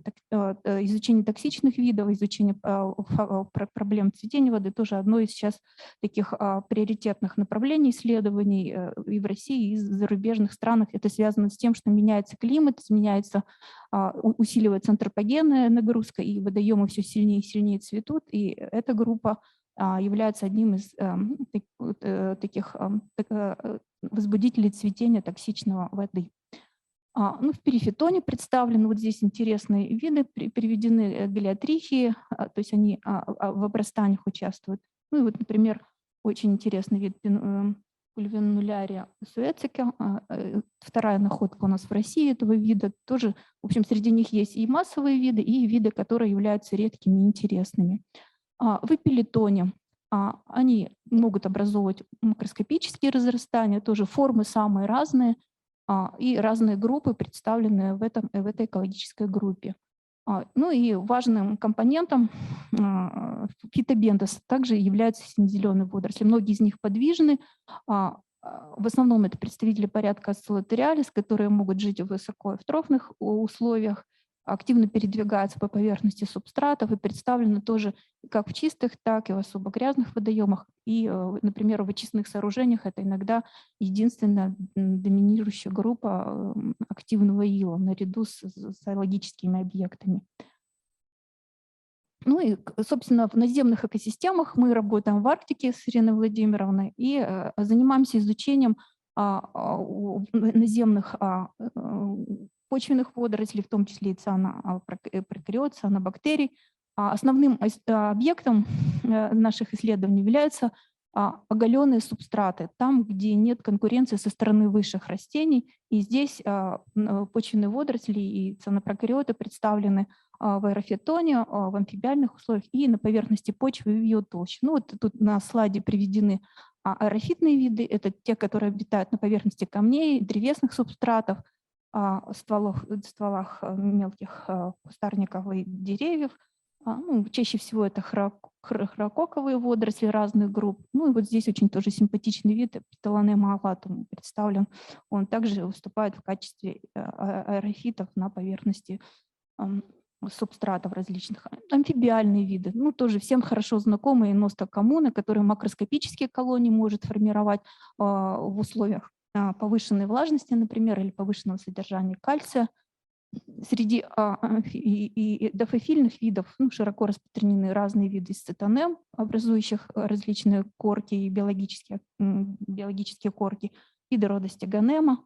Они являются тоже компонентами корок и компонентами лишайников в качестве фотобионта. В общем, в основном они представлены то есть представлены во всех практически экологических группах, и водных, и наземных, часто являются доминантами сообществ. Ну и немножко о том, каким обобщения у нас были проведены. По разнообразию цианопрокариота у нас подготовлена была совместная публикация с Денисом Давыдовым, обобщающая работа по распространению цианофитов в разных регионах Российской Арктики. Ну и активно мы занимаемся изучением азотфиксирующей активности, так как цианопрокариоты являются ведущей группой в почвенных условиях, особенно в арктических, северных регионах, которые поставляют, кроме органического вещества, еще и отвечают за биологическую фиксацию молекулярного азота. Ну и вот здесь представлены наши публикации, и где распространены. Вот еще раз, значит, оголенные субстраты в результате каких-то нарушений, естественных или антропогенных, образуются огромные площади, на которых формируются криптогамные корочки, доминантами в которых являются как раз цианопрокариоты. Здесь приведен район наших исследований. Для сравнения мы привели данные для приморских тундр и горных тундр. Изучаем азотфиксацию мы с помощью метода ацетиленовой редукции. Это очень удобный метод, быстрый, дающий быстрые результаты. Часто бывает, что визуально в микроскоп мы очень сложно обнаружить азотфиксаторы, то есть методом ацетиленовой редукции мы выявляем, что азотфиксация есть, ну, соответственно, потом ищем азотфиксатор в данных корочках. Методики я, позвольте, не буду останавливаться, так как времени уже немного. Обязательно мы контролируем экологические параметры, это освещенность, температура, количество осадков, влажность почвы и так далее. То есть для этого целый комплекс используется полевого и лабораторного оборудования для таких работ. Ну и, значит, можно выделить два основных типа и по составу цианобактерий, и по составу других групп водорослей. Это биологически активные корки, которые формируются в более сухих условиях и в более влажных. То есть на две такие категории их можно разделить. В одних у нас доминируют виды рода стегонема разные, вот они здесь приведены на слайде. Другие корки в более влажных условиях с доминированием видов рода носток, в основном это носток коммун, и цитонемы. То есть они как бы такие конгломераты формируют с доминированием этих видов. И вот для этих корок мы изучали в сравнительном плане интенсивность азотфиксирующей активности. Ну вот здесь приведены как раз варианты с стегонемами и с ностоками. Здесь можно посмотреть, какие еще сопутствующие виды участвуют в формировании этих биологически активных корок. Здесь приведены скорости азотфиксирующей активности при определенных факторах среды. Это температура, освещенность, фотосинтетически активная радиация. Ну и величины приведены азотфиксирующей активности и основные факторы все-таки, которые определяют этот процесс, изучаются нами. Корреляционный анализ показывает, что ведущим из них является температура, фотосинтетически активная радиация. Ну и да, в основном основным фактором все-таки для тундровых регионов, для северных регионов является температура. Вот здесь вот корреляционные зависимости приведены. И такие длительные исследования, набранный нами материал, позволяют нам проводить оценку и динамику, как работают эти биологически активные корки, как азотфиксаторы, так и возможность строить какие-то прогнозы. Вот с учетом температурных факторов, то есть мы долгосрочные измерения проводим температуры верхних горизонтов почвы в районах, которые исследуем с помощью логеров, а затем моделируем процессы, сколько азота поступает от биологических корочек в экосистему. Ну и вот у нас получились такие данные, что и с учетом конверсионного коэффициента, то есть мы пересчитываем этилен, который образуется при расщеплении ацетилена нитрогеназой, в среднем на квадратный метр за сезон, у нас сезон короткий вегетационный, накапливается от 0,3 до 1 грамма азота, который фиксируется из атмосферы. Эта величина довольно большая, и мы определяем содержание азота в осадках, которые поступают в экосистемы, и в 3-4 раза эта величина превышает фиксация азота корочками, превышает поступление азота, например, с осадками в экосистемы.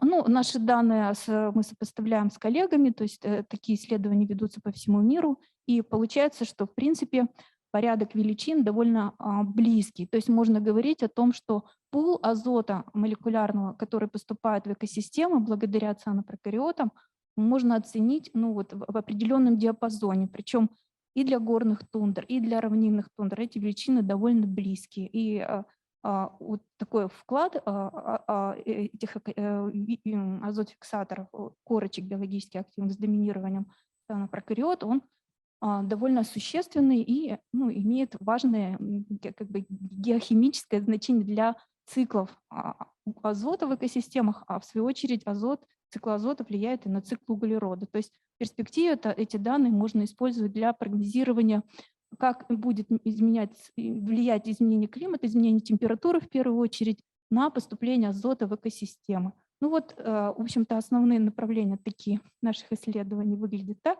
Благодарим вас за внимание и готовы ответить на ваши вопросы.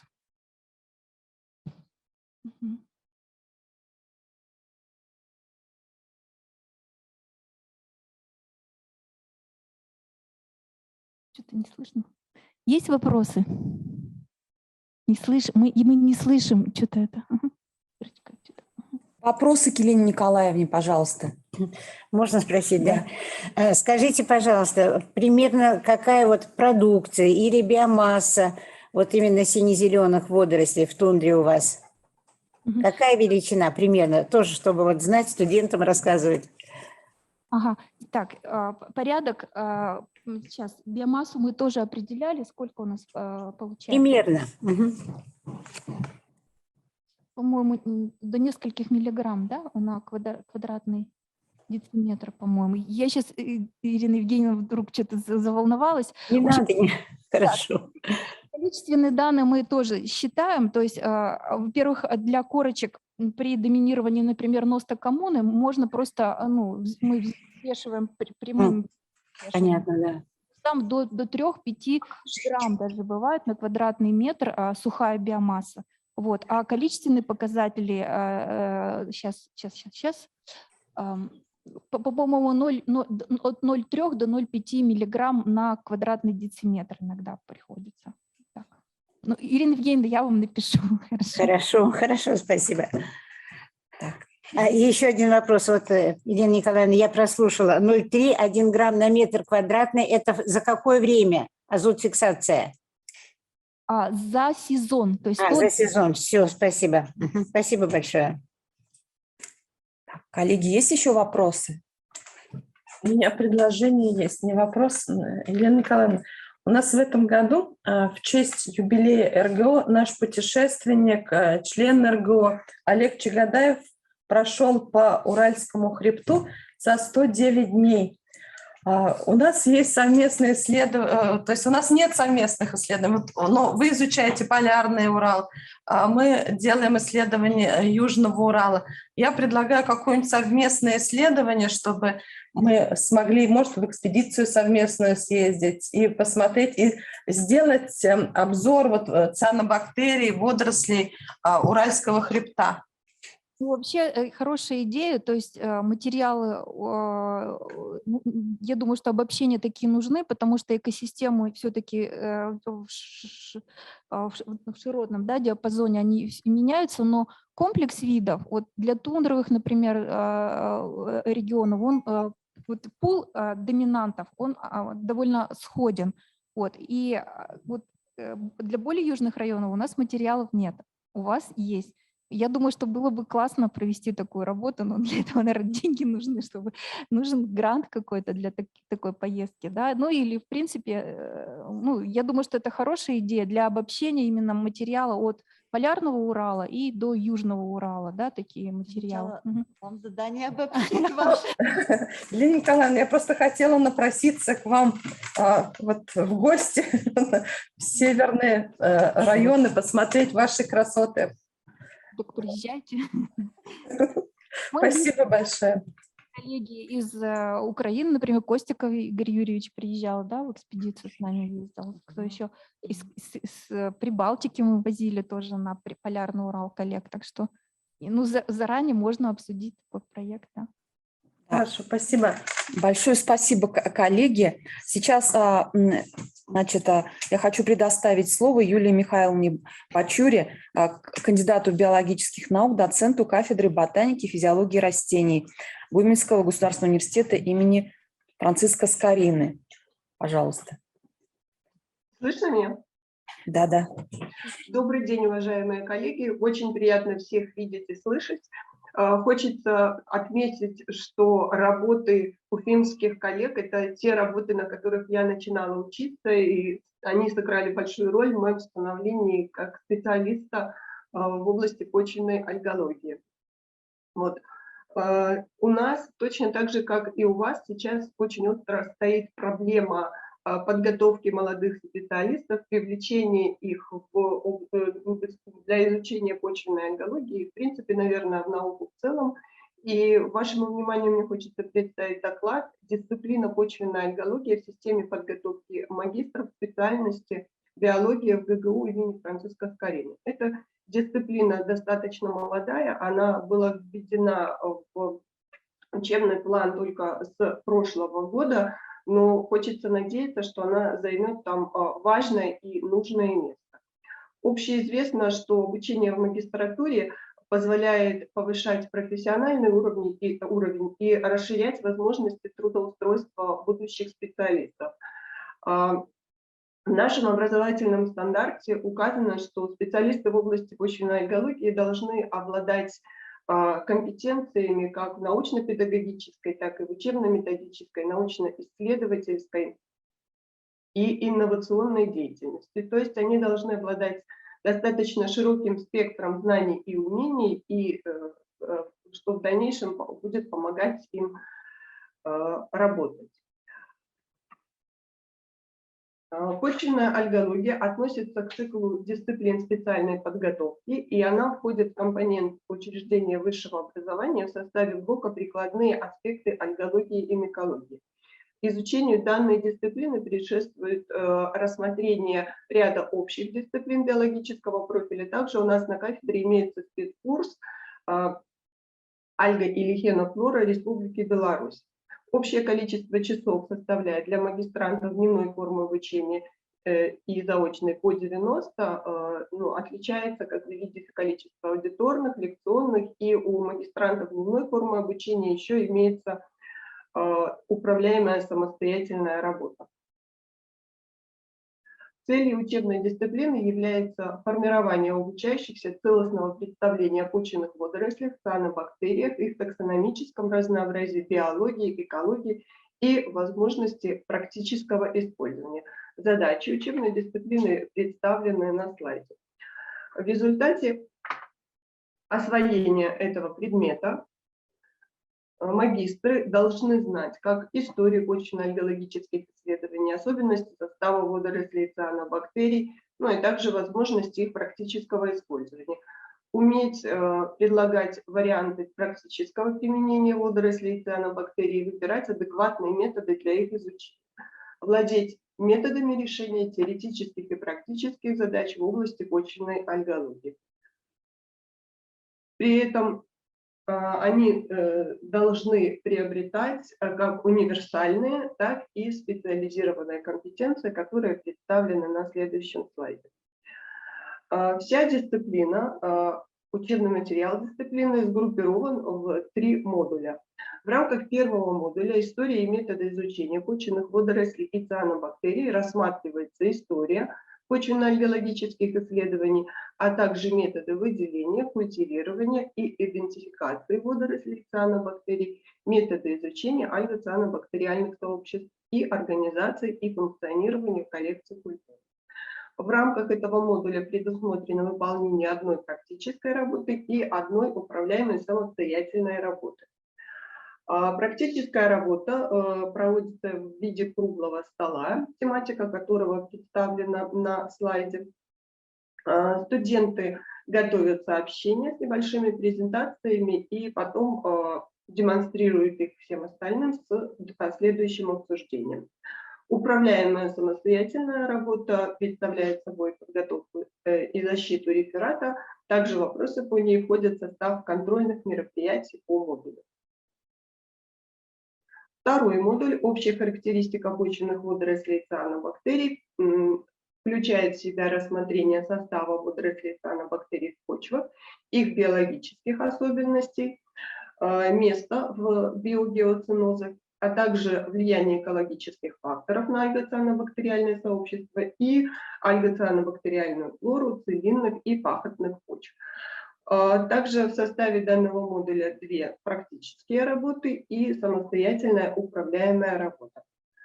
Практическая работа, основные систематические группы водорослей, цианобактерий, почвы и характеристика проводятся в виде составления интеллект-карт или ментальных карт, так называемых, которые позволяют визуализировать и систематизировать знания по каждому отделу водорослей. Практическая работа, экологическая пластичность почвенных водорослей, цианобактерий подразумевает знакомство с понятием экологической пластичности и раскрывает, и включает, вернее, поиск видов с диапазонами толерантности различными к абиотическим факторам среды. В рамках управляемой самостоятельной работы студенты конспектируют вопросы темы и создают презентации. Третий модуль «Значение и возможности практического использования почвенных водорослей и цианобактерий» объединяет вопросы о роли водорослей и цианобактерий в почве и возможностях их практического использования, включает также 2 практические работы. Практическая работа по изучению биотехнологического потенциала водорослей и цианобактерий выполняется в группах по различным направлениям. Студенты готовят сообщения, потом проводятся их обсуждения. Практическая работа по изучению индикаторной роли почвенных водорослей, цианобактерий и их сообществ выполняется в виде анализа данных литературы и интернет-источников с последующей их систематизацией и обсуждением. Так, это продолжение. Контрольные мероприятия проводятся по каждому модулю. Контрольные работы и тестовые задания разрабатываются по разным уровням сложности. У нас работает 10-бальная система оценки знаний и умений учащихся, которая включает 5 уровней. Первый уровень – это уровень узнавания, второй уровень – это воспроизведение по памяти, третий уровень – воспроизведение и понимание знакомой ситуации, четвертый уровень – воспроизведение и понимание материала в незнакомой ситуации, и пятый уровень – это творческий уровень. Тестовые работы также составляются по уровням, значит, выполняются компьютеризированно на базе платформы Moodle, рандомизированно выбирается определенное количество тестов, которые задает преподаватель каждого уровня сложности, и студент потом их как бы решает. По итогам прохождения дисциплины студенты сдают экзамен, оценка за экзамен выставляется по рейтингу в семестре, суммированному со средним баллом за ответ на экзамене, и потом находится средняя арифметическая. В целом, изучение дисциплины почвенная альгология направлено на формирование обучающихся как универсальных, так и специализированных компетенций, которые способствуют качественной подготовке специалиста-биолога на второй ступени высшего образования. Спасибо.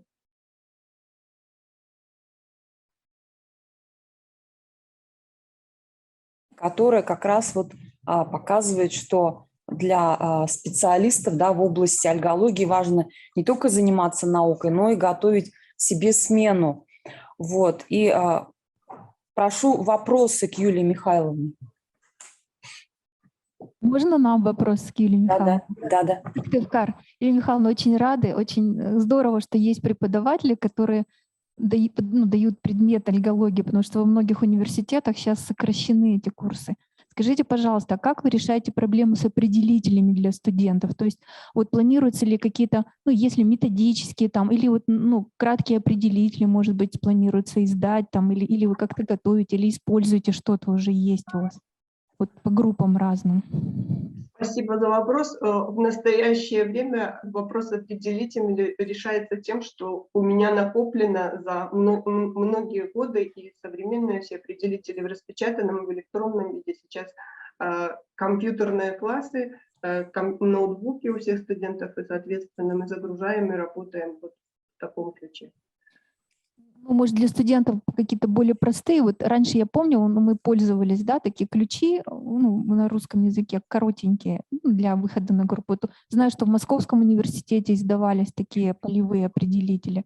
Ну, У вас в настоящее время, да, есть и краткие определители, там именно даже родов водорослей, потому что понимаем, что до вида идентифицировать объекты достаточно сложно в почвенной экологии, и мы отталкиваемся от этого. Ну, своих, понятное дело, что нет у нас определителей. То есть я думаю, что проблема такая острая стоит для всех, наверное, да, и для нас, и для вас. То есть для того, чтобы, ну, в учебных целях, я не знаю, как в Башкирском университете эта проблема решается, может быть, тоже скажут коллеги. Ага. Спасибо. Юлия Михайловна, это Новоховская Ирина задает вопрос. Скажите, пожалуйста, то есть получается уровень узнаваемости вида, не до вида, а до рода идет, да?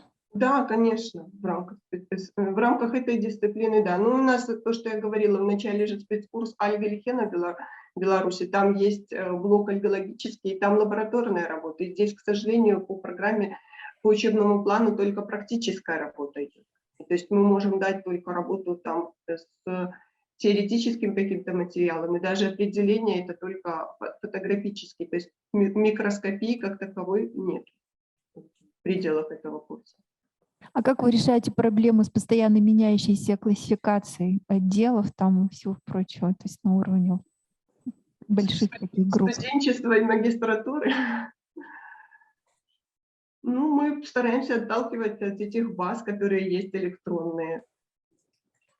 Альга-бейс, Цана, Database. Спасибо. То есть с учетом новой классификации даете? Ну, да, я знакомлю студентами со всеми этими последними сведениями, которые доступны в форме сейчас. Есть ли возможность молекулярные исследования развивать, начинать на базе вашего университета? Есть. Виктор Сергеевич уже, когда говорил приветственное слово, коснулся этого вопроса. Мы получили грант президентский, и вот буквально совсем недавно у нас начала работать молекулярно-генетическая лаборатория. Я думаю, что мы будем продвигаться и в этом направлении, потому что понимаем, что это важно и нужно. Здорово. Рада за вас очень. Спасибо, Елена. Я прошу прощения, хотел бы, чтобы, наверное, Юлия Михайловна пару слов сказала о научной работе, а то как мы можем планировать с ними совместные проекты или публикации, если вы только обозначили магистерское направление. А вот пару слов скажите, Юлия Михайловна, пожалуйста, ваше научное исследование, в чем сейчас заключается? Ну, краткий экскурс в почвенную альгологию Беларуси. У нас исследование есть в 20 веке, это Ваулина. Не, Юлия Михайловна, вы скажете по научной теме. Исследование. И потом уже после Ваулиной только мы прикасались к почвенным водорослям и цианным бактериям. Начиналось все с изучения представителей антропогенно преобразованных почв, на изучении которых и базировалось написание кандидатской диссертации, защита кандидатской моей.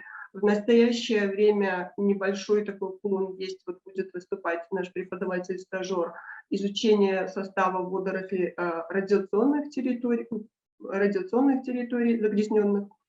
Дальше пытаемся биотехнологический потенциал исследовать водорослей, цианобактерий. Вследствие того, что достаточно много я ездила там, по территории Российской Федерации и в Украине была на различных школах и конференциях.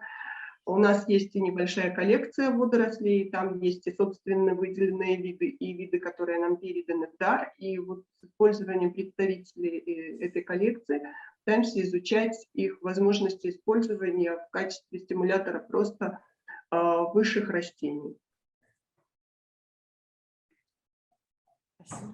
Большое спасибо, Юлия Михайловна. Ну, сейчас давайте как раз мы предоставим слово Алине Валерьевне Бондаревой, преподавателю-стажеру кафедры ботаники и физиологии растений Гомельского государственного университета имени Скорины, которая более подробно как раз нам и расскажет об изучении таксономии водорослей лесных почв.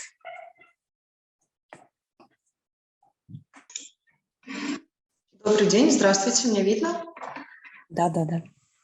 Я очень рада принять участие в данной конференции. Я только еще начинаю путь, так сказать, свой в области почвенной аллергологии, поэтому мне было достаточно интересно выслушать докладчиков, сделать какие-то для себя пометки. И теперь на данный момент я бы хотела приступить уже, собственно, к своему докладу на тему таксономический и экологический анализ ахрофитовых водорослей лесных почв, поврежденных пожарами. Низовые пожары, распространяясь по ярусам лесной растительности, а также лесной подстилки, вызывают значительное повреждение почвенной биоты, в состав которой входят водоросли, а также цианобактерии. Такое пирогенное воздействие приводит к нарушению гидротермического температурного режима, а также понижению кислотности почвы и увеличению содержания общего азота. Данные факторы оказывают непосредственное воздействие на альгоцианобактериальное сообщество, в состав которых значительный вклад вносят представители отдела ахрофиты.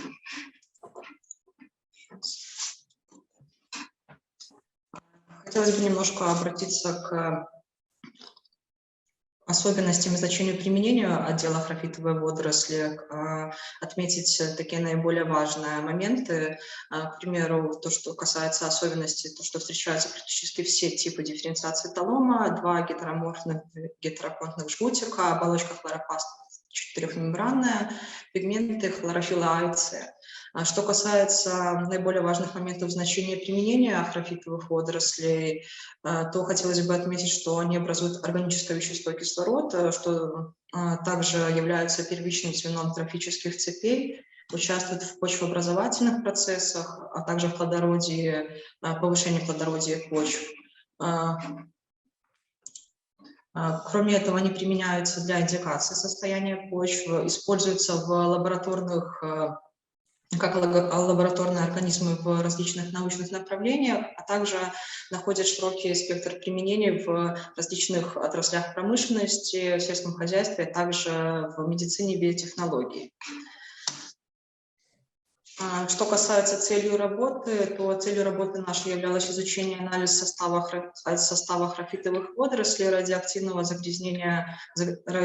загрязненного сосняком шистого после низового пожара. Программа исследования включала в себя следующие этапы. Это изучение состава ахрофитовых водорослей постпирогенных участков исследуемых территорий, проведение таксономического и экологического анализа ахрофитовых водорослей, а также сравнительный анализ ахрофитовых водорослей разнотипных постпирогенных участков. Теперь хотелось бы немножко рассказать о методике исследований. Методика исследований в себя включала следующие этапы. Это отбор почвенных образцов, которые осуществляли в 2018-2019 году по общепринятой в почвенной аллергологии методике в сосняке Мшистском Ветковского района лесничества Ветковского спецлесхоза Ломельской области.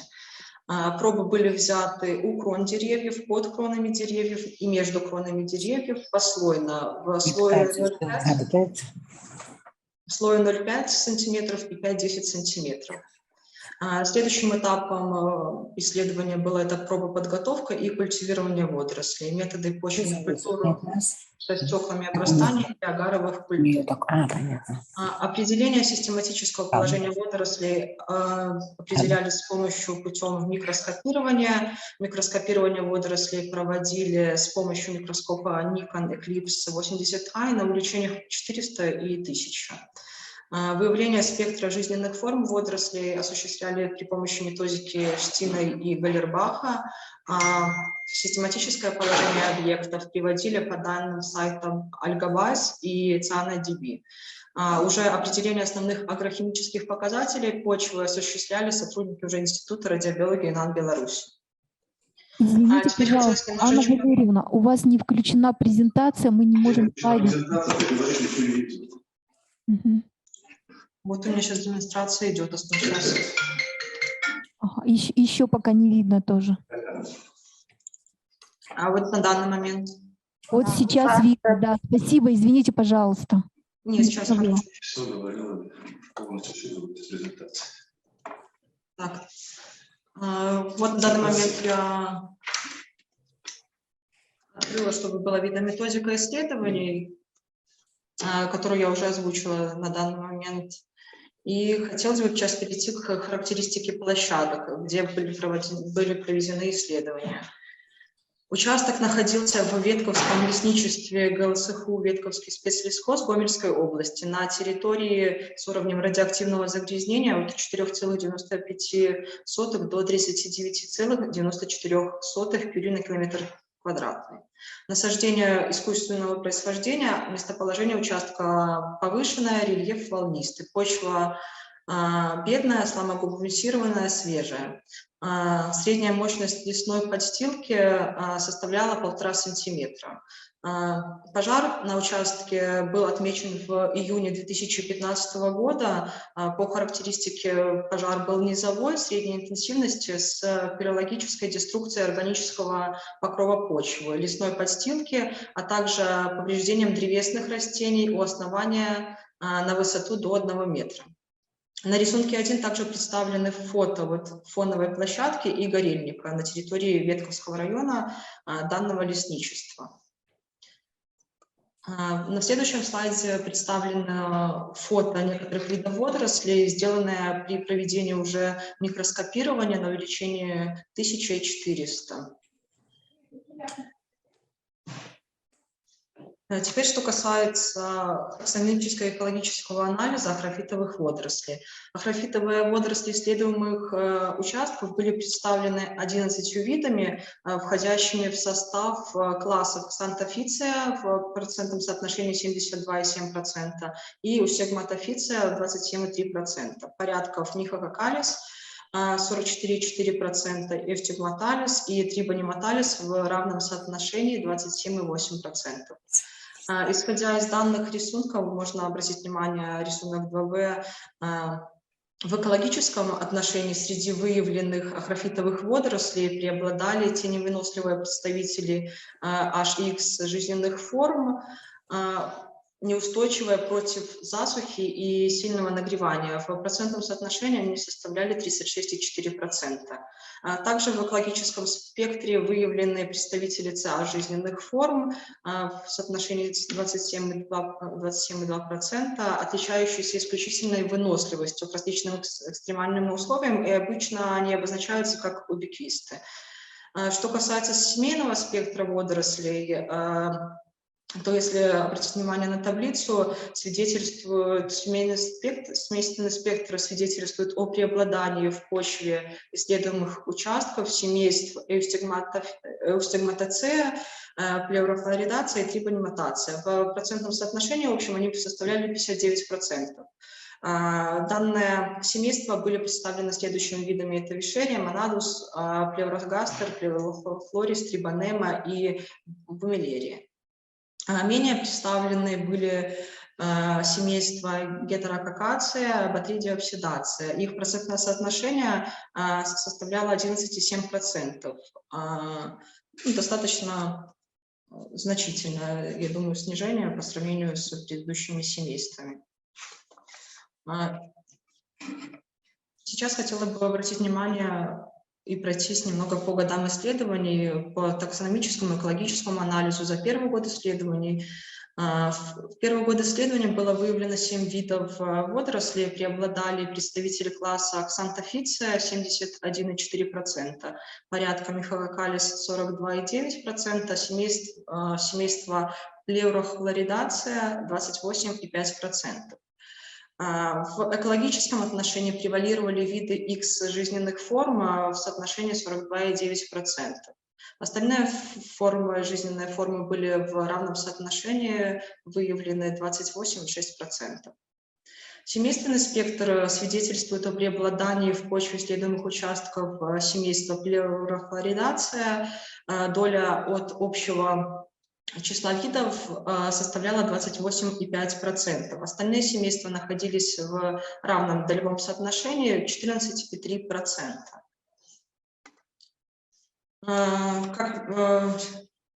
Как видно из рисунка 4, таксономическая структура сообщества графитовых водорослей в первый год исследований, можно отметить, что в составе альгоцианобактериальных сообществ участков у кроны между кронами деревьев было выявлено по 5 видов, под кронами 4 вида водорослей отдела графита.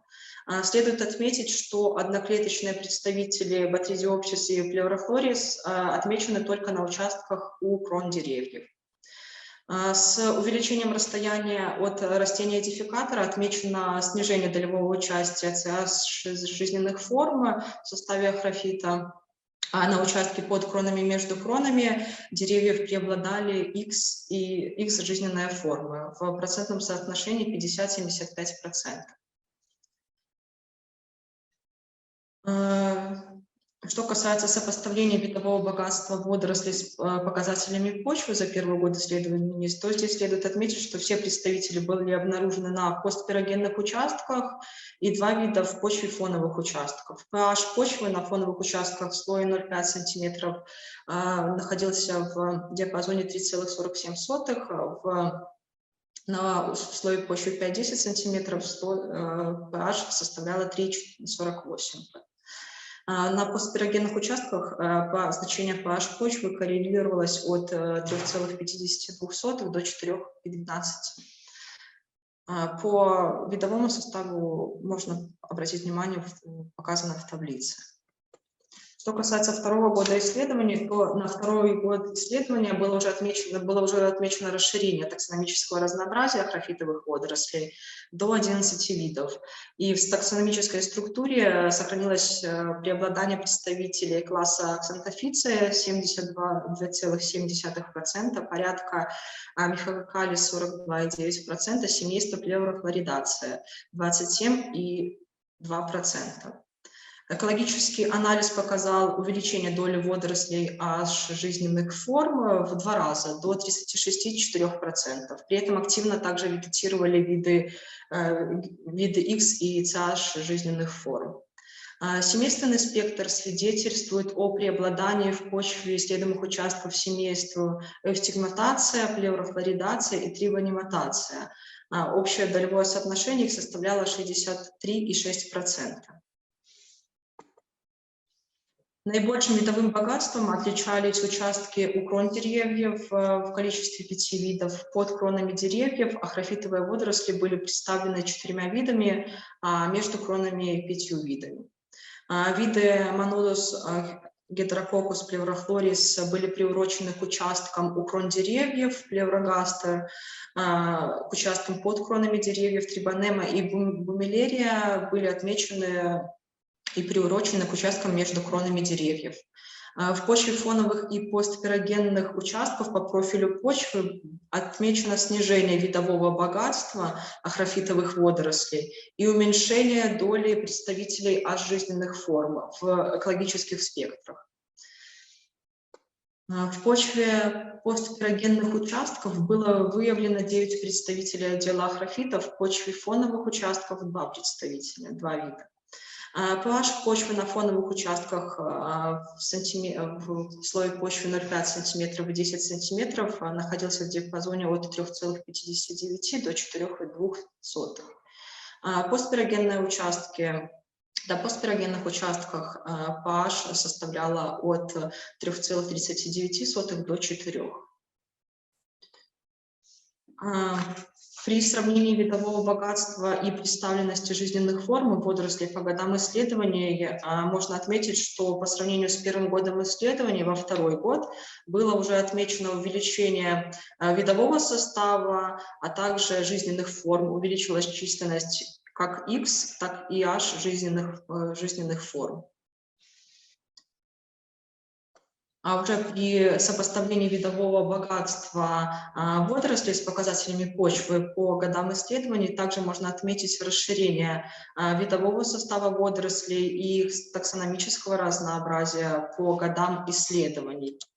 Это, возможно, связано с содержанием как подвижного минерального фосфора в почве. И в заключение хотелось бы отметить, что опять-таки подытожить такие моменты, как что на исследуемых участках были представлены, исследуемые участки храфитовых водорослей были представлены 11 видами, входящими в состав классов Ксантофиция 72,7% и Эустигматофиция 27,3%, порядков Мифококалис 45,4%, Эустигматалис и Трибониноматалис в равном соотношении 27,8%. Что касается по первому году исследования, то было выявлено 7 видов водорослей, преобладали представители класса Ксантофиция в соотношении процентном 71,4%, порядка Мифококалис 42,9%, семейство плеврофлоридация 28,6%. В экологическом отношении преобладали виды X жизненных форм, в процентном соотношении они составляли 42,9%. Но уже на второй год мы уже видим расширение таксономического разнообразия храфитовых водорослей до 11 видов. На второй год исследования уже преобладали представители класса также Ксантофиция в процентном соотношении 72,7%, семейство плеврофлоридация в соотношении 27,3%. Экологический анализ также показал увеличение доли водорослей уже аж жизненных форм почти в 2 раза до 36,4%. Еще таким образом хотелось бы отметить, что сукцессионные процессы, происходящие на нарушенных территориях, затрагивают и почвенную альгоцианобактериальную флору, в том числе и ахрофитовые водоросли. Пирогенный фактор приводит к расширению таксономического и экологического состава ахрофитовых водорослей в почве сосняка мшистого. И также отмечена положительная динамика увеличение представленности ахрофита с возрастанием времени, прошедшего после пожара. Максимальная трансформация сообществ ахрофитовых водорослей отмечена на участках у крон деревьев, отличающихся наибольшим огневым воздействием, и, как следствие, появлением открытых пространств. Следовательно, что влияет благоприятно на развитие водорослей, тем самым так как снижается конкуренция вследствие выгорания также мхового покрова. Спасибо за внимание. Алина Валерьевна, за выступление. Коллеги, вопросы? Если пока нет вопросов, можно от Сыктывкара, да? Да. Скажите, пожалуйста, чем вызван выбор такого объекта изучения? Почему именно ахрофитовые водоросли? Ну, объектом изучения выбраны именно ахрофитовые водоросли, так как я уже озвучивала в докладе, что они вносят значительный вклад, именно представители отдела ахрофитовые водоросли вносят значительный вклад в, так сказать, лесные почвы, и тем самым было интересно посмотреть на восстановленность данных почв после пожара, то есть после пирогенного фактора, так сказать, воздействия на них.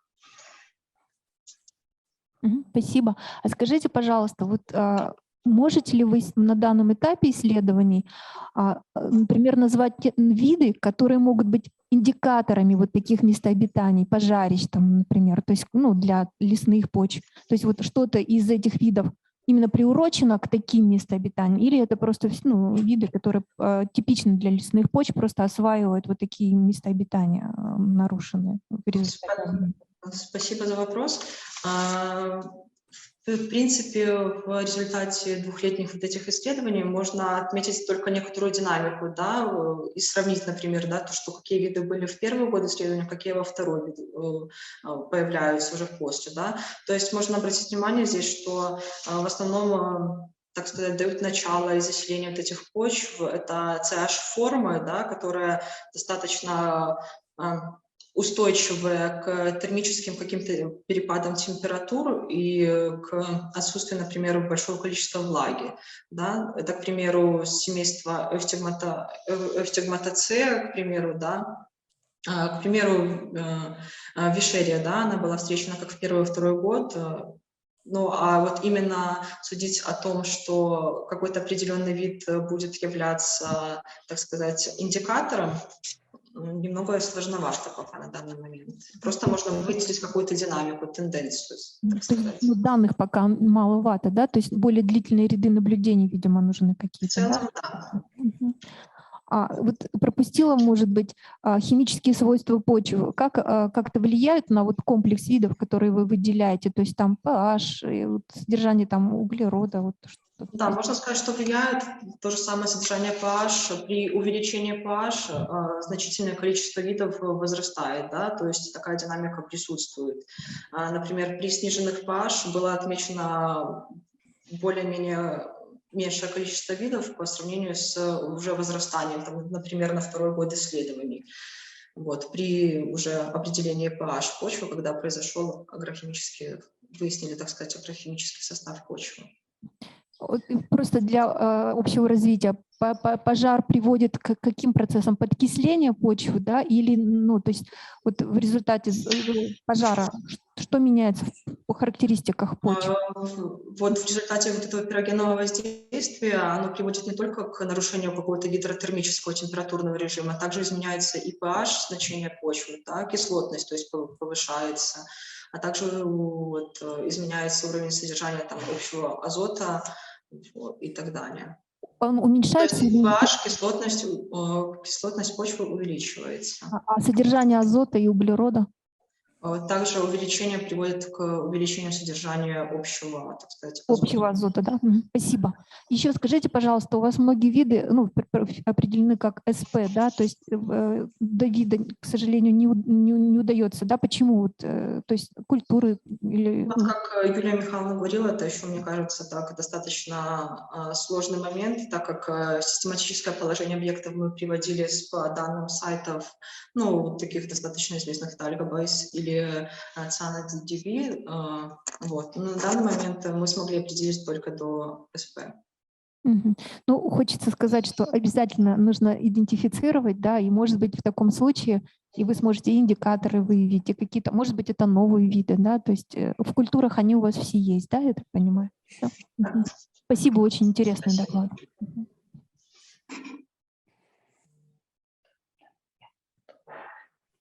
Уважаемые коллеги, ну теперь давайте мы перейдем к последнему докладчику, это буду я.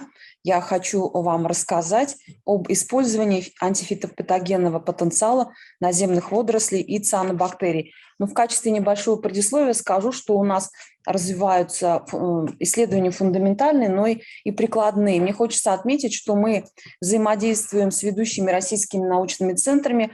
Вот не только взаимодействуем, значит, с Центром биоразнообразия наземной биоты Восточной Азии, но также мы активно сотрудничаем со Всероссийским научно-исследовательским институтом фитопатологии. Более того, я там работаю на долю ставки и являюсь руководителем лаборатории экологии сельскохозяйственных микроорганизмов.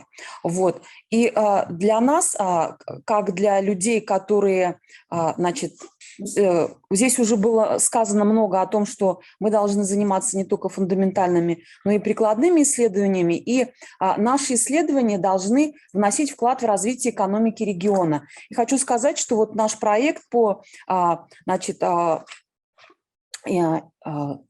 конструированию биопрепаратов с антифитопатогенной и ростостимулирующей активностью вошел в состав Евразийского научно-исследовательского центра.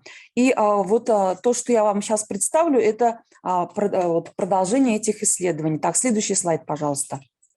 Но здесь было сегодня уже много сказано о том, что такое наземные водоросли и цианобактерии, что они играют огромную роль в биосфере, и они также имеют огромный потенциал для использования биотехнологии. Но вы, наверное, все видите, что у нас сейчас происходит во всем мире. Мы наблюдаем острый экологический кризис. Да, вы видите, что, значит, зеленые, значит, сейчас как бы диктуют свою повестку не только в плане науки, но и в плане экономики.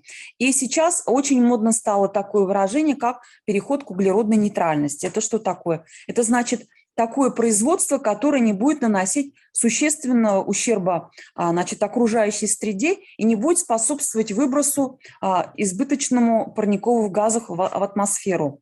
Вот. И здесь нужно сказать, что одним из очень сильных загрязнителей атмосферы, биосферы вообще является сельское хозяйство. Это животноводство, да, в основном выращивание крупного рогатого скота, но и большой вклад сюда вносит и выращивание сельскохозяйственных культур. Это в первую очередь за счет того, что мы для того, чтобы бороться с болезнями растений, да, и повышать урожайность, мы используем в основном значит, препараты химической природы, которые в больших количествах они накапливаются в биосфере, да, и они наносят большой ущерб как самим растениям, так и значит, человеку. Поэтому вот здесь вот в этой связи водоросли цианобактерий, которые обладают свойством стимулировать рост растений и подавлять рост грибов, при этом они абсолютно не оказывают негативного воздействия на биосферу, они являются очень перспективными объектами. Следующий слайд, пожалуйста. Ну и, значит, целью нашего исследования было, значит, являлся анализ антифитопатогенного влияния суспензии зеленых водорослей и цианобактерий на фитопатогенные грибы.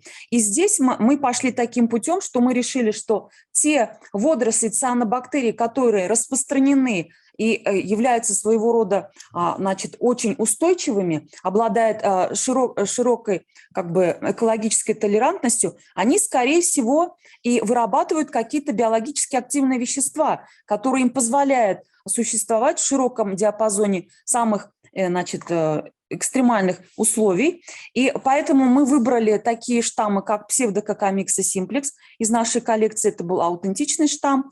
И мы взяли штамм цианобактерий носток СП, который был выделен из наземных мест обитаний на территории Республики Башкортостан. И мы посмотрели, значит, их воздействие на фитопатогенные грибы родов пенициллум, фитофтора и стемфилиум. Но выделение фитопатогенов для нас тоже представляло определенную сложность, потому что фитопатогены очень легко растут на хлебе, на испортившихся, значит, фруктах, овощах, да, то есть они активно развиваются. Но когда ты пытаешься получить стабильный рост на агаре, а здесь используется картофельный агар, то здесь мы испытывали большие трудности. Но это все было преодолено в течение 2 года. Мы пытались вот эти все условия соблюсти, и наконец-то у нас все это получилось. Следующий слайд, пожалуйста. Ну вот, я уже говорила, здесь представлены иллюстрации, да, фитопатогенных грибов. Но фитофтор, вы знаете, это очень опасный гриб, который поражает, значит, картофель. И если огород поражен фитофторой, то урожайность там очень сильно падает, да?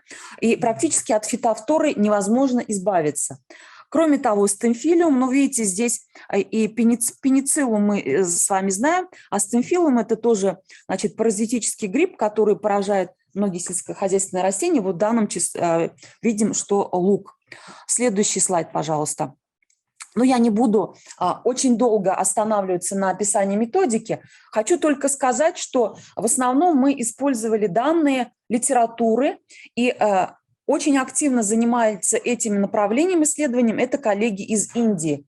То есть мы изучили десятки публикаций и пытались использовать те методики, которые использовали они. Но, к сожалению, хочу сказать, что те методики, которые используют одни ученые, они не всегда работают, когда пытаешься их использовать. То есть, ну, что-то вот у нас не сходится, возможно, там у них штаммы цианобактерий другие, фитопатогены другие. Но в конце концов мы подобрали методику подходящую, и нам нужно было оценить, насколько, значит, наша суспензия водорослей цианобактерий влияет на фитопатогены.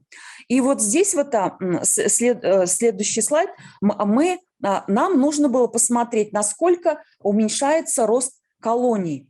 И мы здесь решили, что поскольку идет комплексное воздействие в чашке Петри, то мы должны оценить общую площадь разрастаний.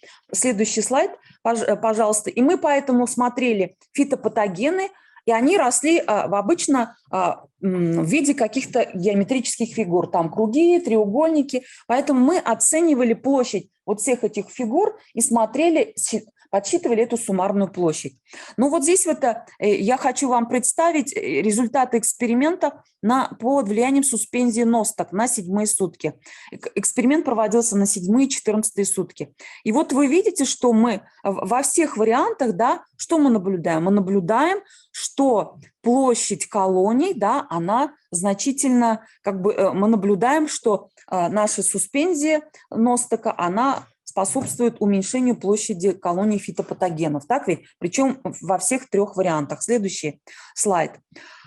Так, здесь уже на 14-е сутки, да, здесь мы видим, что воздействие еще в большей степени проявляется. Следующий слайд.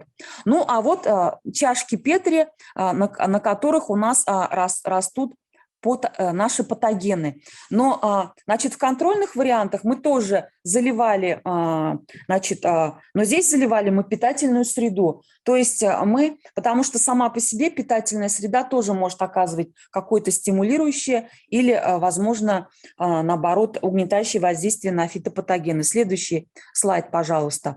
Ну и вот что мы выявили, что, например, грибы фитофтора и пенициллиум интенсивнее в более короткие сроки оказывали свое антифитопатогенное воздействие. Но, например, стимфилиум на 7-е сутки было менее выраженное. Возможно, что вот именно этот фитопатоген, он, более устойчив к воздействию вот этих вот исследованных суспензий. Вот. Когда мы изучаем это в экспериментах по ностоку. Вот. Но нужно сказать, что, естественно, поскольку объекты грибы были разные, то и воздействие было выражено в различной степени. Но в основном, мы видели усыхание элизис, мицелия. Вот. Зачем? Вот видите, у грибов вида фитофтора, кроме усыхания элизиса, накапливались, хламидиоспоры и другие варианты изменения морфологии. Следующий слайд, пожалуйста. Вот. То есть у ностока мы видели, суспензия ностокова оказывает различные воздействия на различные фитопатогены.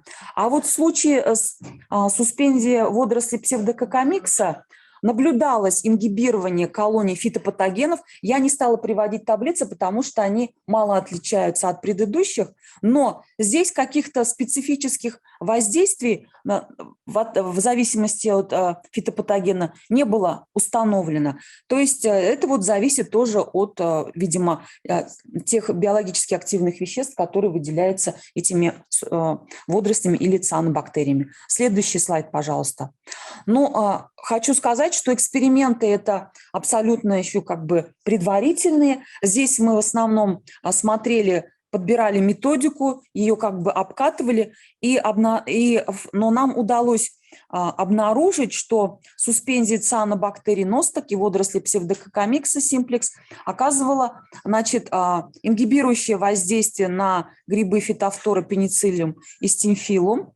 Вот, что эти суспензии водорослей цианобактерий обладают антифитопатогенной активностью, поэтому могут использоваться для создания экологически безопасных биопестицидов. Но в дальнейшем мы предполагаем эти эксперименты продолжить, то есть расширить круг как испытуемых водорослей цианобактерий, так и фитопатогенов, и в том числе усовершенствовать методику препарата, чтобы более точно оценивать эти воздействия. Кроме того, здесь, конечно, необходимо еще проводить биохимический анализ, физиологический и проводить еще полевые испытания либо в теплицах, либо в полевых условиях. Вот, благодарю за внимание. Спасибо, Лера Альбертовна. Вопросы к Лере Альбертовне? Можно вопрос? Да. Суспензию как вносили? Просто поливали ей, да? Или разово, или постоянно поливали? Ну, обычно ее вносили однократно, потому что, когда ее заливают, что она уже находится, она не успела высыхать за эти 7 либо 14. То есть поливали только ей? Да. Понятно. Интересная работа очень. Спасибо. У меня тоже вопрос, если Лера Альбертовна. А вы в комплексе не пытались вот такой комбинированный препарат использовать, исследовать на влияние? Да, это будет уже следующим этапом, Наталья Викторовна, потому что сейчас что нам сейчас нужно? Нам нужно из тех штаммов, которые у нас есть в коллекции, выделить штаммы с наиболее выраженной антифитопатогенной активностью. То есть подобрать, может быть, десяток или несколько, порядка 15 максимум этих штаммов. И потом уже мы будем пытаться комбинировать и смотреть, как они воздействуют в комплексе. Потому что возможно же еще, что водоросли цианобактерий будут антагонистами по отношению друг к другу. Так ведь они будут подавлять рост. То есть это будут наши дальнейшие шаги в этом направлении. Тема интересна, особенно для магистерских диссертаций или выпускных квалификационных работ студентов, чтобы проверить сразу несколько препаратов на широком спектре фитопатогенов. Еще коллеги, я хочу, во-первых, я вижу, что нас слушают коллеги из ВНИИФ.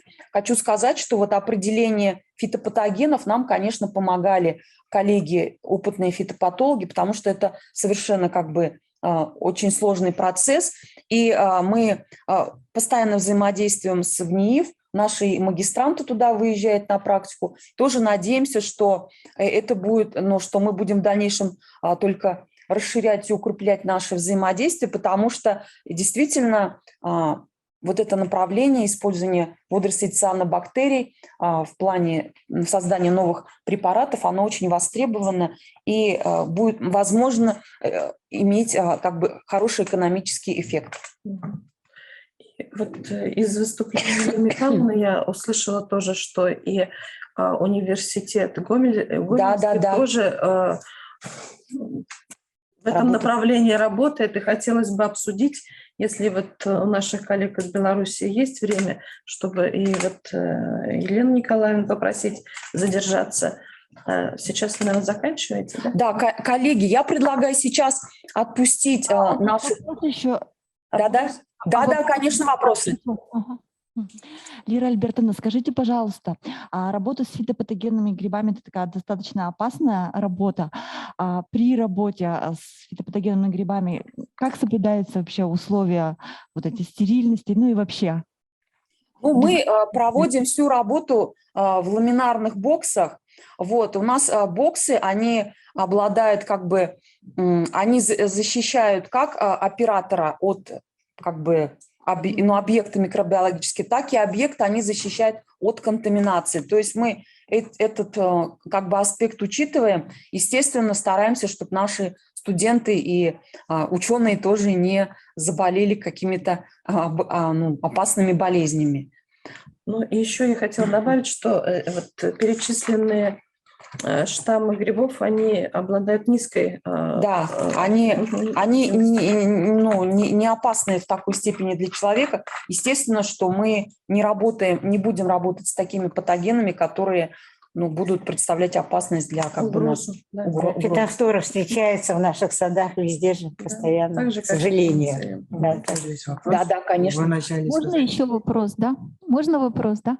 Еще скажите, пожалуйста, фитопатогены вам определяют коллеги, да, состав химический. А какие свойства тех штаммов псевдококомикса и ностака влияет на фитопатогены, то есть их механизм действия Хорошо. Определяет, то есть вы занимаетесь, есть возможность, или это уже известные факторы, то есть вы используете литературные данные, то есть в чем механизм воздействия водорослей на фитопатогенные грибы заключается?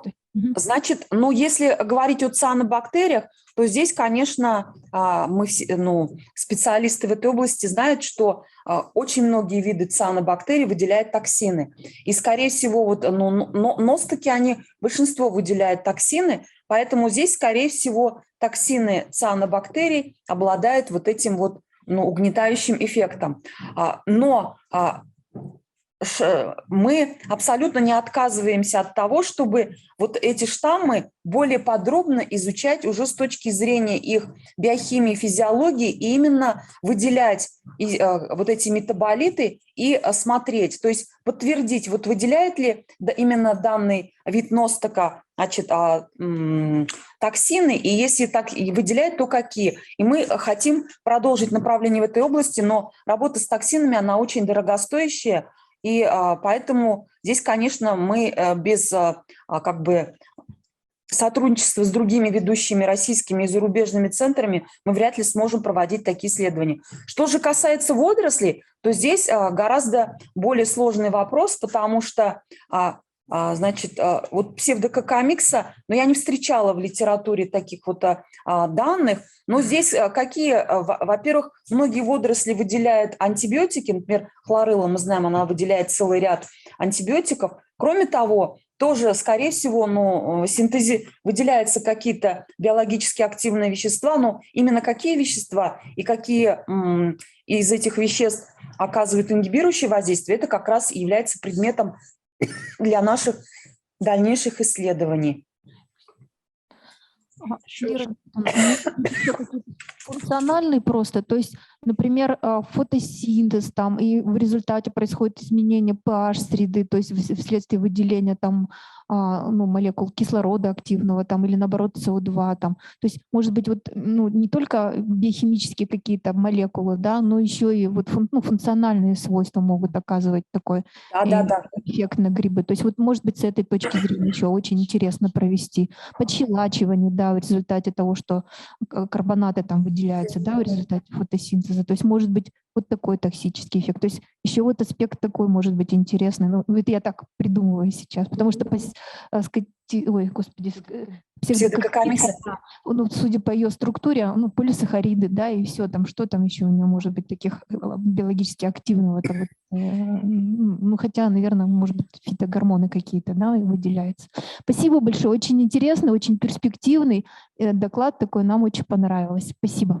Спасибо. И вот у наших студентов тоже вопрос возник. Вот вы в своем докладе особенно сказали, что есть такой гриб, который уменьшает плодородие почвы. Так. Ага. Фитофтора, что это называется? Да, фитофтора, да. Да. Вот. Как нужно бороться, чтобы избавиться от этого гриба? Ну, вот фитофтора, она не уменьшает плодородие почвы, она поражает растения, которые растут вот в этой почве. И фитофтора, она очень снижает урожайность. И вот я участвовала тоже в конференции, которую в НИФ проводил, и там выступали коллеги, которые как раз занимаются борьбой с фитофторой, и прозвучала фраза, то, что очень практически трудно найти биологические агенты, которые бы могли подавлять фитофтору. То есть и в основном с фитофторой борются за счет использования химикатов.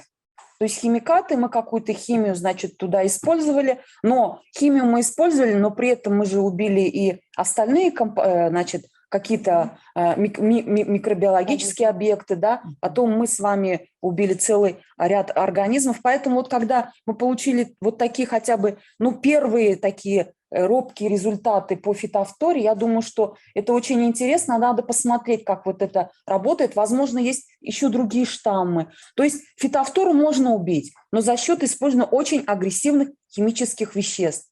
Вот.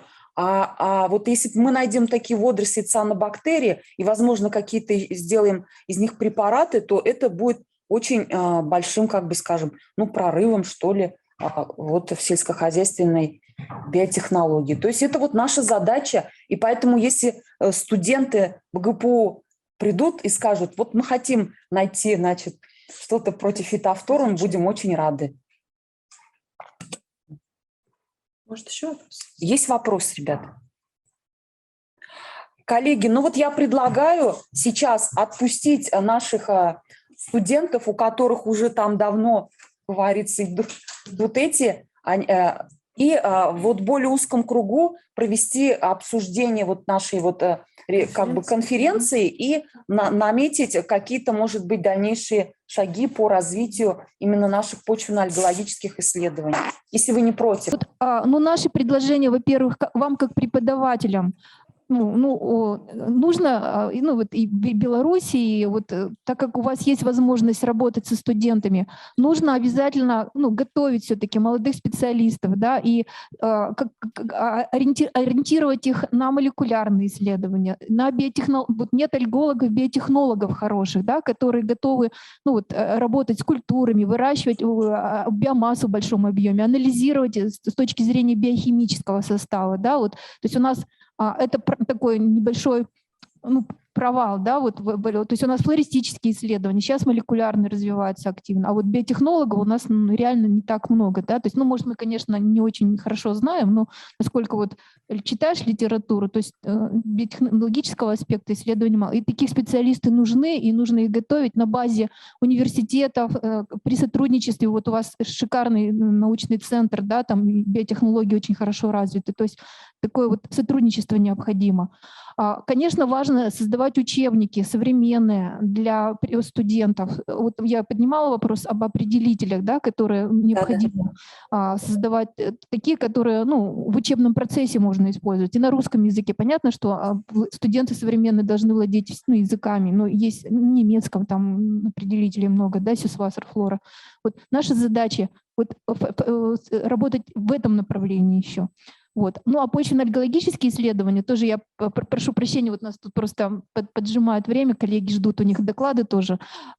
Важно все-таки сообщество создавать, совместные программы. То есть мы пришли к такому периоду, когда мы накопили огромный фактический материал по флорам. Но мы сейчас стоим в ситуации, когда мы не можем сравнивать друг друга, да, по объемам. То есть необходимы такие сводки, которые для регионов обобщали бы информацию по тем или иным группам или в целом по почвенным водорослям. И, наверное, назрел момент, когда мы должны вот собрать такое сообщество, может быть, вы возглавите, потому что у вас был уже такой опыт, я знаю, помните, был у вас припринт, да, в водоросли. Совместно с Эмилией Адриановной Штиной был создан. Да, Станислав Рашатович, да, работал, Кабиров, флора водорослей СССР, да, была собрана. Теперь нужно актуализировать вот такие материалы. Почему? Потому что, ну, сейчас новые подходы, новые виды постоянно описываются, да, и, наверное, вот создать такое, ну, не знаю, базу данных общую, да, совместную, в которой внести вот по регионам. То есть за основу можно взять там какие-нибудь региональные списки, ваши там или наши там, или, ну, вот для центральной части России, там у нас в Кирове очень большая школа альгологов, да. В апатитах, да, базы данных по сине-зеленым. То есть такие, у нас база данных есть тоже. То есть вот какие-то объединения, да, и вот то ли в виде публикаций, то ли в виде базы данных, то ли в виде, ну, какого-то, ну, да, грант, да, по обобщению разнообразия. Может быть, нам тоже вот такое предложение о том, чтобы получить какое-то, ну, финансирование. Или, ну, может быть, если финансирование не дадут, то сделать такое обобщение все-таки на добровольной основе. Вот кто-то должен, конечно, инициировать это все. И я думаю, что вот эта ваша конференция такая, вот тем более она международная, будет даст такую возможность. Ну вот у нас, наверное, вот предложения такие, то есть специалисты, проблема, да, сейчас, да, обобщение нужно. Потому что сейчас для того, чтобы очень многие молодые ребята начинают описывать новые виды и новые виды для России, а эти виды уже давно когда-то кем-то описаны, определены, да, то есть вот эта проблема сейчас очень актуальна, мне кажется. Вот все. Спасибо вам большое за организацию. Извините, пожалуйста, что у нас такая просто временная... Вам спасибо большое. Огромное вам спасибо за такое активное участие. Спасибо огромное. Мы прощаемся, очень рады были всех видеть в Беларуси. Да, взаимно. Да, взаимно. К весне готовить надо. Да, и следующий этап по цианобактериям, Елена Николаевна, мая. Общаемся еще, да? Да. Приглашаем всех к нам в Уфу. Да, до свидания. До свидания. По поводу совместно с белорусским... Мы здесь. Вы здесь, коллеги, да? Ну вот Алмаз Флюрович вот сказал очень, да, очень хорошее как бы предложение, да, что давайте, коллеги, мы вот можем подумать, да, вот как бы переварить то, что сегодня, ну, я считаю, что были прекрасные доклады, и очень такое живое обсуждение, и мы с вами увидели, коллеги, что насколько востребованы такие мероприятия, да, когда встречаются представители разных научных школ, разных государств, и начинается дискуссия, это вот как раз это все способствует развитию науки в конечном итоге, потому что когда человек варится в своем, как говорится, котле, да, и занимается, и не знает, чем занимаются коллеги, это не способствует как бы развитию. Поэтому я вот хочу вам, коллеги, выразить свою огромную благодарность от себя, от имени руководства нашего университета за то, что вот мы с вами встретились, не побоялись, да, сделали вот такую конференцию. И вообще можно это как-то сделать как бы даже более частыми наши встречи, да, именно вот. Да? Тематически, да. Систематически, там раз, два, 3 года. Там, да? Да, и вот не хватает именно нам вот общения почвенным альгологам, потому что, ну, посмотрите, у нас был расцвет все-таки почвенной альгологии во время, значит, в конце 20 века, да, помните, когда у нас Эмилия Адриановна работала, да, активно, когда Кировская школа, да, Рустем Рашатович, а сейчас все-таки, ну, видите, уже остаются только островки, но это, наверное, такой объективный процесс, но, тем не менее, мы не должны терять те традиции, потому что книги Штиной, они известны во всем мире, например, Джефф, у него лежат ее книги на русском языке, и он просит, чтобы его какие-то студенты переводили, и он их использует в своих исследованиях. Поэтому, коллеги, я очень рада, то, что мы с вами сегодня встретились. Вот. И давайте мы вот подумаем, да, и напишем предложение, да. Вот вы подумайте с вашей стороны, да, что мы можем делать вместе,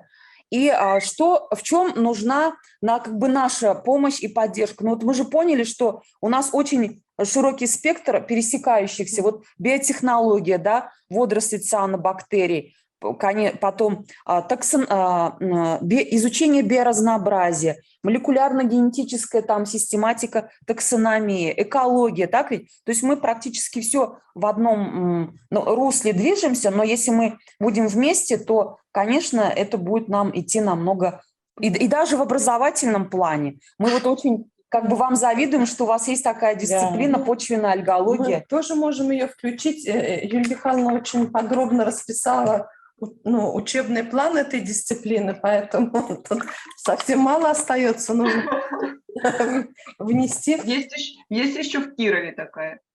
Да? Мы воспользуемся вашим интересно, потому что очень продумано все было, внимательно слушала. Да, очень хорошая, проработанная программа.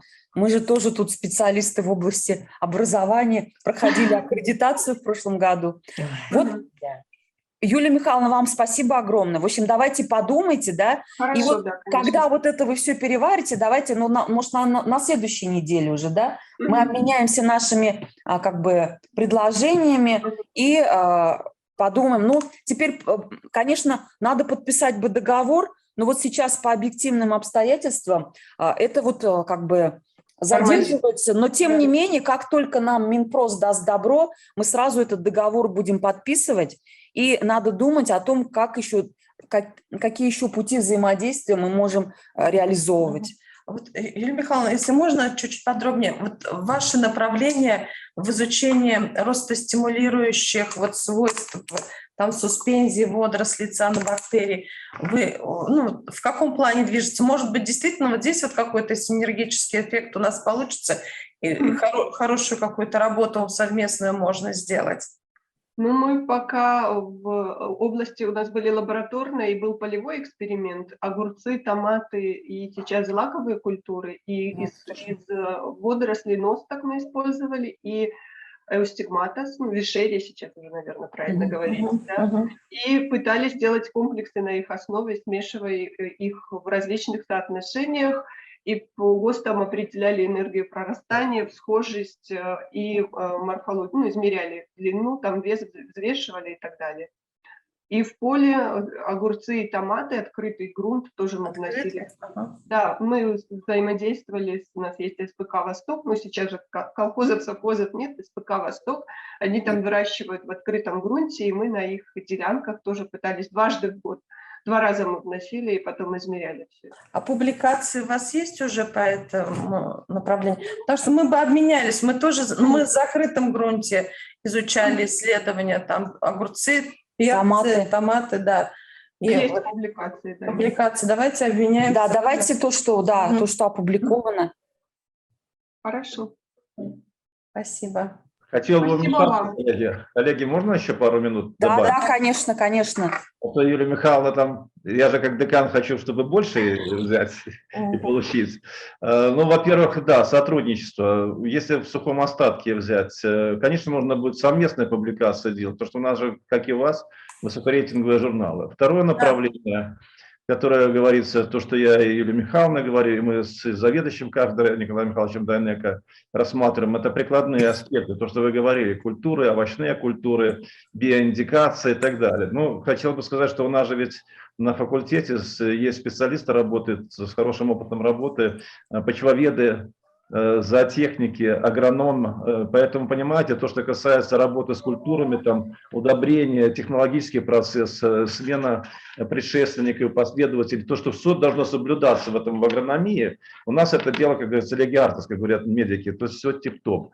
Поэтому, конечно, мы могли бы здесь взаимодействовать вместе с вами и посмотреть. Конечно, у нас биореактора нету, но генетическое направление есть, поэтому мы не должны конкурировать, а дополнять друг друга. То есть, если у вас разработано и выведено соединение, то мы можем их хорошо опробировать и на различных культурах, и поскольку опыт, я понимаю, взаимодействия с АПК, значит, и, возможно, специалисты, которые в этого звена у нас работают на факультете и на кафедрах, конечно, это было хорошо.